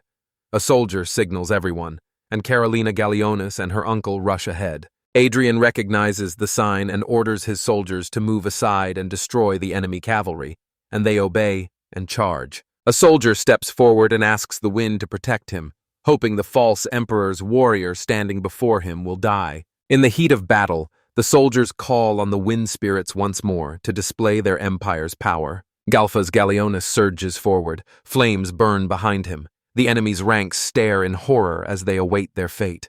When Galfas Gallionis passes by these soldiers, nothing remains of them but ashes. Galfas Gallionis laughs and calls them weaklings. Galfus Gallionus tells everyone they cannot stand before his thundering footsteps. Meanwhile, the soldiers call Caroline and Edmund traitors, servants of the false emperor. Edmund tells Caroline he will go ahead. She grows scared and asks again what he is doing. He replies that he hasn't been off the battlefield in a long time and wants to get some exercise, and Carolina Gallionis steps away from Edmund. The soldiers riding toward them shout that the brat is running away, so let someone handle the old man, then follow her. Edmund looks at his enemies with confidence and says it's sad.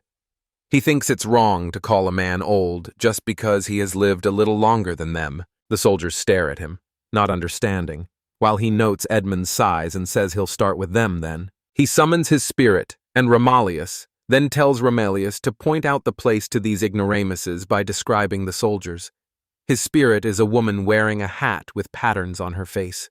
A dark force suddenly engulfs several soldiers and renders them motionless. They do not understand what is happening because their weapons suddenly vanish from their hands and they cannot move. The summoned spirit of Edmund and Romelius can randomly steal items from people within a certain radius, affecting up to 300 people. Enemies on horseback notice they have no spear or helmet and demand those items be returned to them. Carolina Galeones rushes straight at the soldier who, confused, tells her to stop because he is unarmed. She summons her spirit, Eligos. With Eligos's help, she kills a crowd of enemies with a single blow, shouting that it pains her to look at them. Shouting to Edmund that it's her turn, she assigned a contract with the strongest spirit, Eligos, which he thinks is great and makes him happy to fight alongside Carolina Galeones, a wonderful knight. He suddenly notices lace underwear in his hand, looks at Caroline and grows awkwardly silent. He says irritably that they'll return them after the fight, and Remaliah mostly steals weapons and armor but sometimes finds other things. Panther Dalios laughs and tells Hercules that his army is strong, and Hercules replies that it's all because he spent a lot of time training. At first he wanted to send Halbert Deers to the front, but the enemy sent Crossbow into the vanguard, so it's pointless to send Halbert Deers, even with shields against the... Hercules admits he still wanted to experience it but turned the idea down, and Panther Dalios says that was a wise decision and expects many more opportunities. Panther Dalios asks where Titus is. Hercules points to the side and says he is there. As the crossbowmen fire without stopping, a massive tiger spirit appears before them and overwhelms them, and they scream in horror at the creature. Titus stands beside one soldier and calls it beautiful, then says, "Let him destroy them all." Holding a brush beside the canvas, he is pleased with his creation. Two soldiers stand beside him and ask Titus to duck his head because arrows are flying. They cover him with their shields, and Titus asks them to keep protecting him. Picking up a brush, he calls Decembria and tells her they are starting their next creation, while an eye-catching flower hovers beside him. The spirit of Titus, Decembrin, releases juices that give life to paintings, so everything he paints comes alive. Titus says the bird will be next. Let it tear the traitors with its claws. This is how a two-headed bird is born and flies to attack. Titus shouts for the eagle to fly forward, calling it a beautiful creation, and the eagle scratches the enemies with its claws, stopping them from fighting. Smiling, Titus says it has been so long since he invoked the spirit. But despite his fatigue, the paintings are simply beautiful, and nothing feels better to him than reviving his works. An arrow suddenly pierces the eagle's wing, leaving a hole. Titus makes an awkward noise because he'd been told to hide better. When the enemies see the animals are paper, the second one smiles, says there will be no problem, and calls it a simple doll, and Titus, of course, hears this. So, screaming, he seems to be laughing at his art. If so, let him die. Drawing many animals, he leaves the Panther Dalios to wonder from a distance whether he will be all right, while Hercules says Titus's spirit is useful but hard to bear and will only last for a couple of paintings. Now Adrian sees the whole situation and calls Hercules a false emperor, unable to understand how he dares to defeat them. Concluding Edmund is not a threat, he says that brat Carolina Galeones is interfering with them and asks that at least Titus be killed. He can no longer use the spirit, so he should be dead. Shouting that the crossbowmen will not last long, he orders everyone to move forward and attack, and the order reaches them all. From a distance, Hercules sees it all and calls out that their infantry have started moving, so they must act too. He orders Titus taken to the fortress and the crossbowmen to fall back and disperse. Shouting to the halberdiers, he orders them forward, and Hercules tells Panther Dalios that, as planned, the right flank trusts him because he knows what to do. So Dalios replies that he knows everything. Leaving the main fortress, Hercules says it's time to see his brother's stupid face and that he's looking forward to it. From a distance, Adrian says his drums are annoying him. He still doesn't know what Hercules is planning. A simple strategic map shows both factions, and the battle has reached its final stage. Hercules orders the archers to fall back in turn from both sides, and the halberdiers to cover their retreat and stop the enemy from passing. Panther Dalios orders the archers to run and the halberdiers to hold formation. Spearmen must cover the flanks and support the line. The enemies start to attack but are met by a crowd of warriors who realize they cannot advance. Hercules, through the spirit of communication, tells them to conserve their army's strength and prevent their people from advancing. Angry and unable to understand what those fools are doing, Adrian orders the light cavalry to protect the infantry. They obey and move forward. Galeones sees everything, shouts that he will not let Galefus do it, then calls on his spirit and covers the entire field with his fire. The horses neigh and panic while the soldiers stand helplessly, not knowing what to do. Adrian grows angrier at Galfas Galleonis and shouts that even if his father thinks highly of him, preferring his stupid brother over his eldest son is unacceptable. Oscar turns around and has no idea what this stupid Adrian is doing because he keeps giving bad commands. Observing the Hercules army's movements, he realizes he is moving toward their flank and plans to surround them. Seeing the army's formation, he realizes Hadrian's forces are following Hercules' lead and will beat them. He clenches his fist and does not know what to do. A warrior collapses at his side as arrows fly in, and Oscar protects him with his shield. The warrior is surprised, and Oscar asks if he can stand up. Who says he can and stands up from the ground? Knowing many privates and subordinates of the House of Almond are here, he cannot allow the Almond family to be interrupted here. Convinced he must save them all. To his warrior, he shouts that they will definitely return alive. He moves forward while Adrian watches, confused, and the soldiers stand still as the enemy shows no sign of advancing. The fighting continues. Adrian watches a one-legged warrior slip past. Adrian doesn't understand that even the archers aren't shooting, and he has no idea where they're going. Watching closely, he realizes the soldiers are only passing by and panics, horrified. He immediately shouts that this cannot be a formation and that it is dangerous, so the soldiers must retreat. Gelphus Galleonis Carolina himself steps up to the soldiers, catching them off guard. Adrian freezes in horror and says nothing. Hercules is told they've dealt with all the light cavalry, and he replies that it's good, since Adrian finally seems to have understood. Once there was an old general who, according to legend, passed through mountain ranges, crossed half the continent, cornered the Lemurian Empire, and became famous for his strategy. Many tried to apply this winning strategy, but without a proper understanding of its true nature, they all suffered painful defeat. This strategy depends on three factors: the number of cavalry, the soldiers' combat power, and an exceptionally capable commander. All three must be present. Bold tactics that use an army's speed deliver great results. This is a strategy worth taking to the grave. This shows a strategy of total encirclement. Hadrian's warriors realize with despair that they are all surrounded. Adrian shouts for everyone to break through the defenses quickly. He will target their archers. The warriors are confused, and Hercules lowers his raised hand as he gives the command to attack. Arrows strike the warriors, each one killed in agony as the shafts hit their bodies. Adrian collapses powerless, groaning that this is impossible, painfully aware that his army has died. Guaranteeing victory, the strategy of complete encirclement is extremely hard to carry out. First, the numerical advantage came from removing the Bulgaronian cavalry, which posed a real threat. This created favorable conditions to remove the Bulgaronians from the battlefield without sacrifice or reward, exactly the result Hercules hoped for. They canceled the mercenary contracts, expanded the standing imperial army, and thoroughly trained the troops. The Lemurian imperial army had struggled before because it relied on unreliable mercenaries to fend off the Bulgarians. Hercules could use the circleman strategy only because he carefully chose his generals. Choosing the right weapon is also crucial in this battle. Troops armed with pikes could not outsmart the enemy soldiers. The same would happen if all the soldiers were equipped with halberds. Those troops still could not fend off all the enemy soldiers. Choose the best weapon to build a strong arm. The final piece is the panther Dalios. Until now, Hercules has not been able to give complex orders to an army of 20,000 by himself. By entrusting half the army, they can use an encirclement strategy. Rebuild an army from scratch, improve soldiers' combat skills, and remove foreign forces from the battlefield, allowing competent generals to completely dominate the battlefield. The warriors surrender and plead for mercy, promising to pay any amount requested. People keep saying he is a vassal of one of the 77 sacred nobles.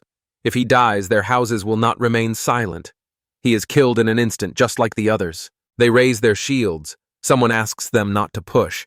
And when they fear they cannot break out of the encirclement, another shouts that if Adrian is really a noble, the path will act, and he should start negotiations with Hercules. They panic, press against one another, and do not even know who they are fighting for. Hercules smiles, then laughs loudly and asks if they can see what their own eyes cannot feel, before shouting at Adrian. Shouting his thanks, he says he is deeply grateful to him and can now recreate the legend's incredible strategy with his own hands. He is grateful to him for letting him be his younger brother and for being so obedient. Panther Dalios hears this and thinks the encirclement strategy must be about 1,000 years old. Yet before him stands a boy of barely 15 who has mastered it while countless others have failed to copy it. He realizes that elves live about 200 years, so he has another 185 years to gain experience, and he smiles at the thought. Panther Dalios says he's looking forward to the future. Hercules hears him through the connection and asks what he said, and Panther Dalios replies it's nothing, he just thought out loud. Panther Dalios says the only thing left is to cut them off so they cannot break through, asks Hercules not to remove the protection, and Hercules replies that he knows this. Panther Dalios says it is still hard to maintain an environmental strategy, like filling your skin with water to the limit, and in this position, with arrows falling on them. He does not think any competent commander can calm the panicked soldiers and rally them to break the formation. Hercules says it does not matter. Without a worthy commander among them, they will never get out of the encirclement, and not a single fly will escape the trap. A warrior breaks through as Hercules and Dalios the panther watch in shock, and Oscar declares that the House of Almond will not be defeated today. He orders everyone forward, they obey and follow him, and Hercules' warriors shout to restore the formation quickly and prevent anyone from escaping. Hercules calls Panther Dalios to ask if he could break out of the encirclement alone. The man says that if he is lucky he will get out alive with only a 1 in 100 chance. And Hercules says he understands but thinks the chance is 1 in 10. He says this did not decide the battle's outcome and it would stain his reputation. And Panther Dalios laughs, saying even the great general of the imperial army of Lemuria abandoned the battlefield a couple of times, which is nothing to be ashamed of. Hercules smiles and tells Panther Dalios to watch. It looks like they have just found another exceptional talent. Most of the nobles led by Hadrian were surrounded by Hercules' forces and cut down by a hail of arrows. Those who led the mercenaries, those who stayed behind, those who did not take part in the battle, and those who did not raise funds for the army were all arrested by Christopher's men. Edmund found Adrian, the leader of the rebellion, on the fortress, and only his helmet remained. Adrian arrived among the Bulgaronians to ask for asylum from the kingdom. Everyone exchanged looks of disbelief. They're not. Adrian is being held by soldiers right now. He shouts that he does not understand what is happening and asks to be released. He wonders what the soldiers are trying to do. He speaks in his own language and demands they speak so he can understand them. The Bulgaronian replies that even if he had done so, he is aware of what is happening. While seeking refuge in the kingdom of Balgaron, Adrian was arrested and brought before the court of Lemuria. Hadrian's attempt to seize the throne failed, and his army was defeated. So the traitor to Hadrian's throne knelt before him with his hands tied.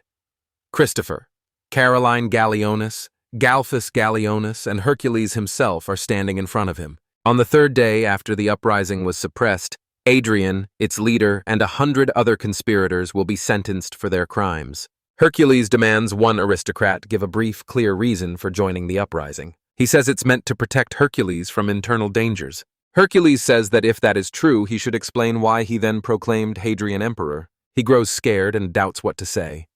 Hercules grins and says it was because he was dragged away, then nods in shocked agreement. Hercules says the aristocrats who had more power and authority than he had cheated him out of his fortune and seized his soldiers, and he does not even know who is responsible. He reacts in disbelief, and Hercules says that even if it looks like he's just trying to trick him. Grasping the point, he shouts that everything is right and that he was tricked. Hercules asks who it was.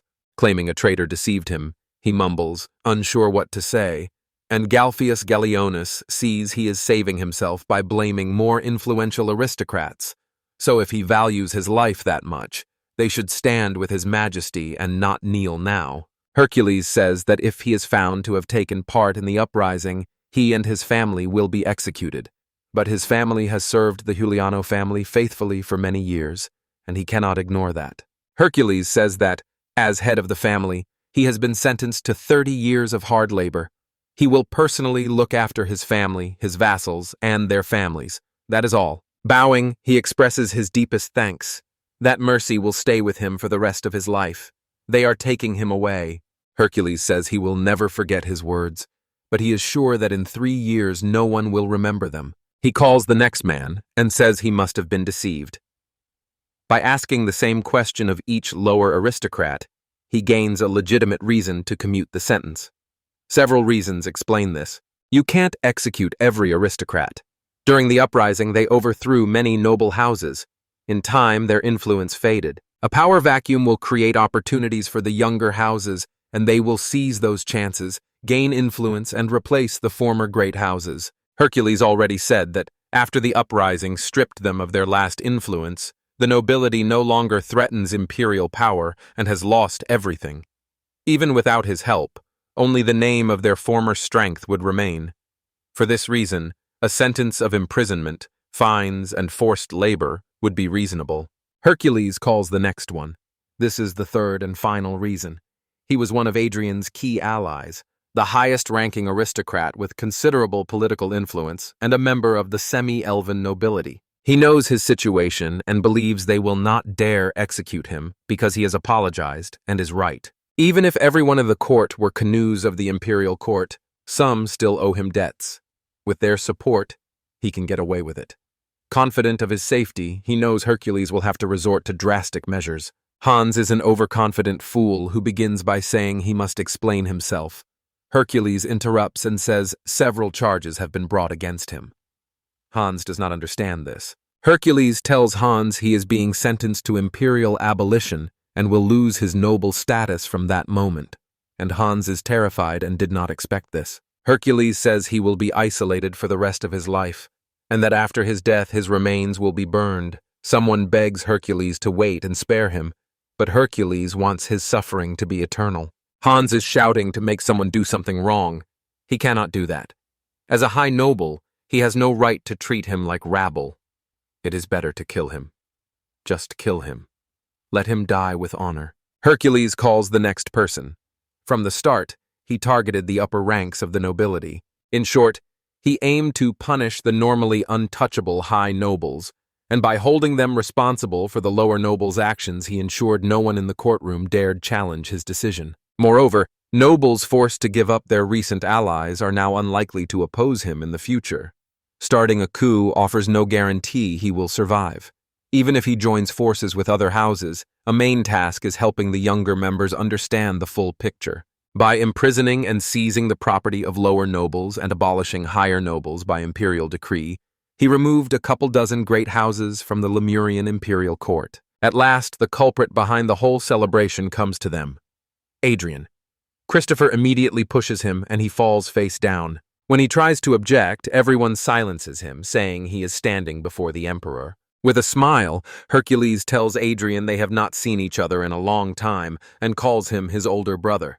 He asks when they last spoke in person, or whether this is their first time. Hercules says he only heard about him from his friend Lord Dominic and asks whether that poisoned melon was his idea. He says that because of this, he saw for the first time how the poison affects silver, and he found it amazing. The dish, he notes, was also wonderful. Salted melon, sweet tomatoes, and poison make an exquisite combination, he thinks. According to him, he didn't eat it, so he's not sure. The battle on the plain will go down in history, mainly because of the complete encirclement tactic, and he bets that in several hundred years, he will be the only one who successfully applied it. Hercules points out that before the Balguran cavalry left the battlefield, they had an excellent chance of victory. In an open battle with Balguran's support and the mercenaries they had gathered, they could have won. Adrian then declares he is not worthy of the imperial throne.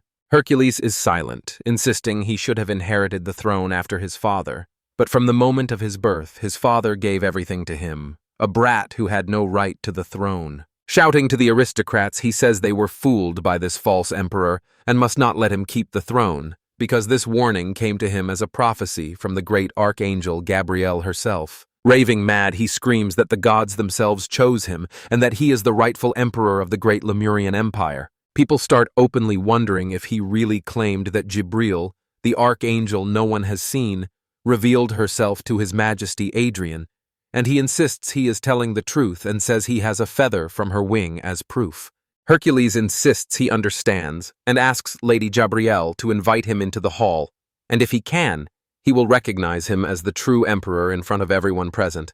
While Heralina Gallionis panics and tries to stop Hercules, Adrian smiles and shouts that he will regret these words, screams for Lady Jabriel, the great archangel, and says it is time to reveal the truth about the lying emperor to everyone and send him to the depths of hell. The hall is silent.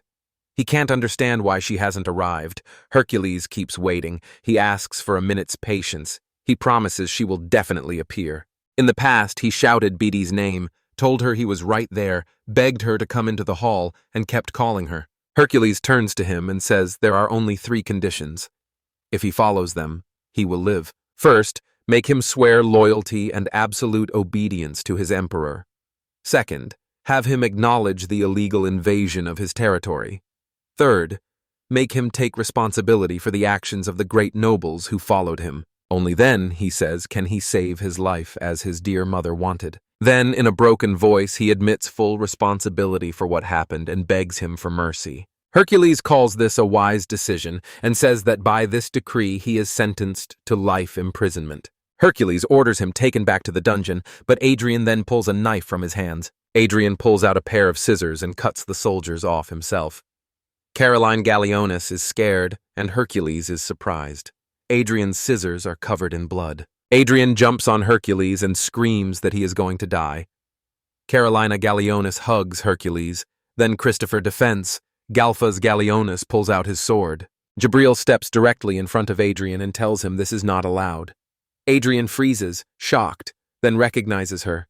Growing indignant after she called him the true emperor, he demands to know why she protects this impostor. Everyone is stunned. They do not understand his actions and wonder whether he is really talking to someone.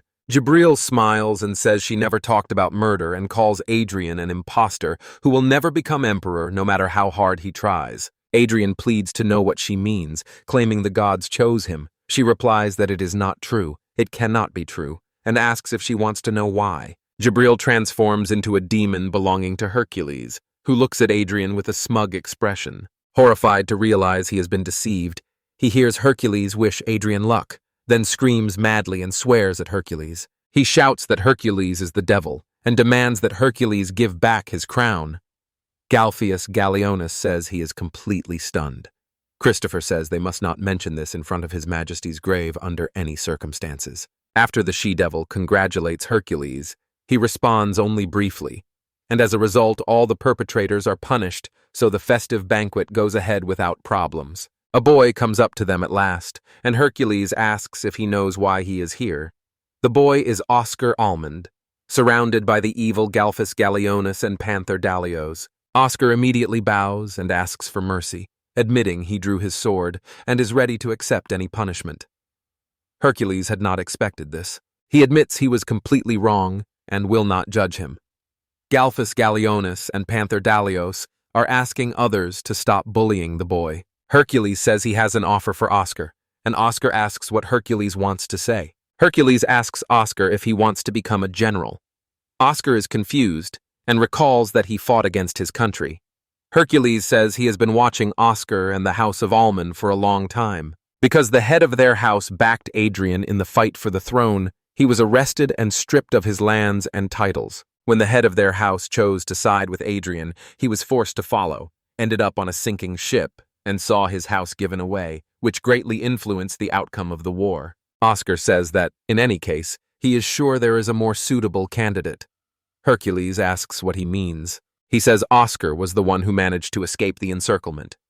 Surprised, he asks if Hercules really saw it, and Hercules replies that he did. He says the ring tactics were meant to cause panic in the enemy ranks and stop them from resisting, but the ring failed when he broke out on the first try. Surrounded by enemy forces inside the ring, Oscar stayed calm and managed to save his subordinates' lives in the same situation. Others would have thought that impossible. Hercules says he values his leadership skills. A strong army needs exceptional generals. His help will make their country's army even stronger. He also sees this as a great opportunity to restore his house's honor and glorious name. Most members of their country lost their noble status and were sent to prison. Although they escaped the harshest punishment, the imprisonment broke the head of their house and left their house severely damaged. He believes that by accepting His Majesty's proposal, he can restore the House of Elman to its former glory. He ignored all his family's crimes, After all that happened, I personally invited him to join him and recognized him as worthy of his trust. Bowing, Oscar admits he may lack experience and asks them to take care of him. Hercules hopes he will work with the older people, and Oscar smiles broadly at him. At last it's over, and in the dead of night they're feasting on victory. But in truth, it's only Caroline Gallionis and Hercules. Carolina Gallionis is relieved it's over. Hercules says that just after he subdued his father's former vassal states, his older brother immediately rebelled, showing how many worries the emperor faced. Hercules says that after such work, all the food tastes especially delicious. Carolina Gallionis smiles, saying the chef has really come to life lately, and is glad that Nala was able to influence him after all. Outraged, Hercules says she should not be talking about others now that they are finally alone. Panicking, she says she didn't mean it.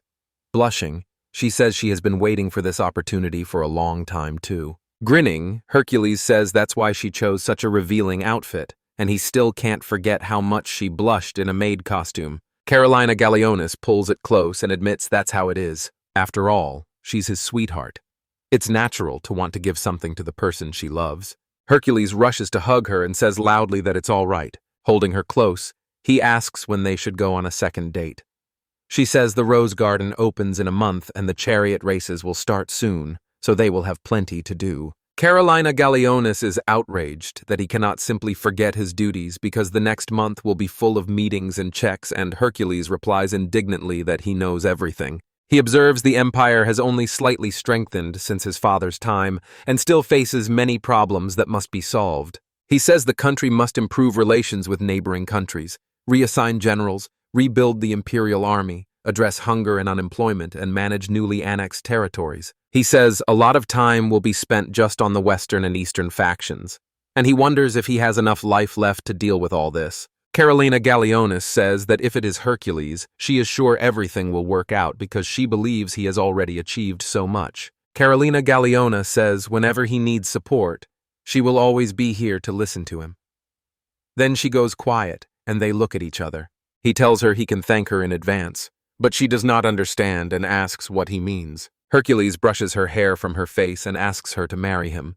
She begins to panic. Hercules gets up, tears off bunches of grapes, makes a ring from a branch for her, and puts it on her finger. Hercules tells her he loves her, asks her to be his wife, and says they will build a bright future for the country together. She begins to cry and agrees. Here is the emperor who revived the Lemurian Empire after it nearly fell into the abyss that swallowed 3 continents. Hercules' first exploits and his rule as Emperor Divine Light, the story of the emperor who conquered 3 continents, continue now.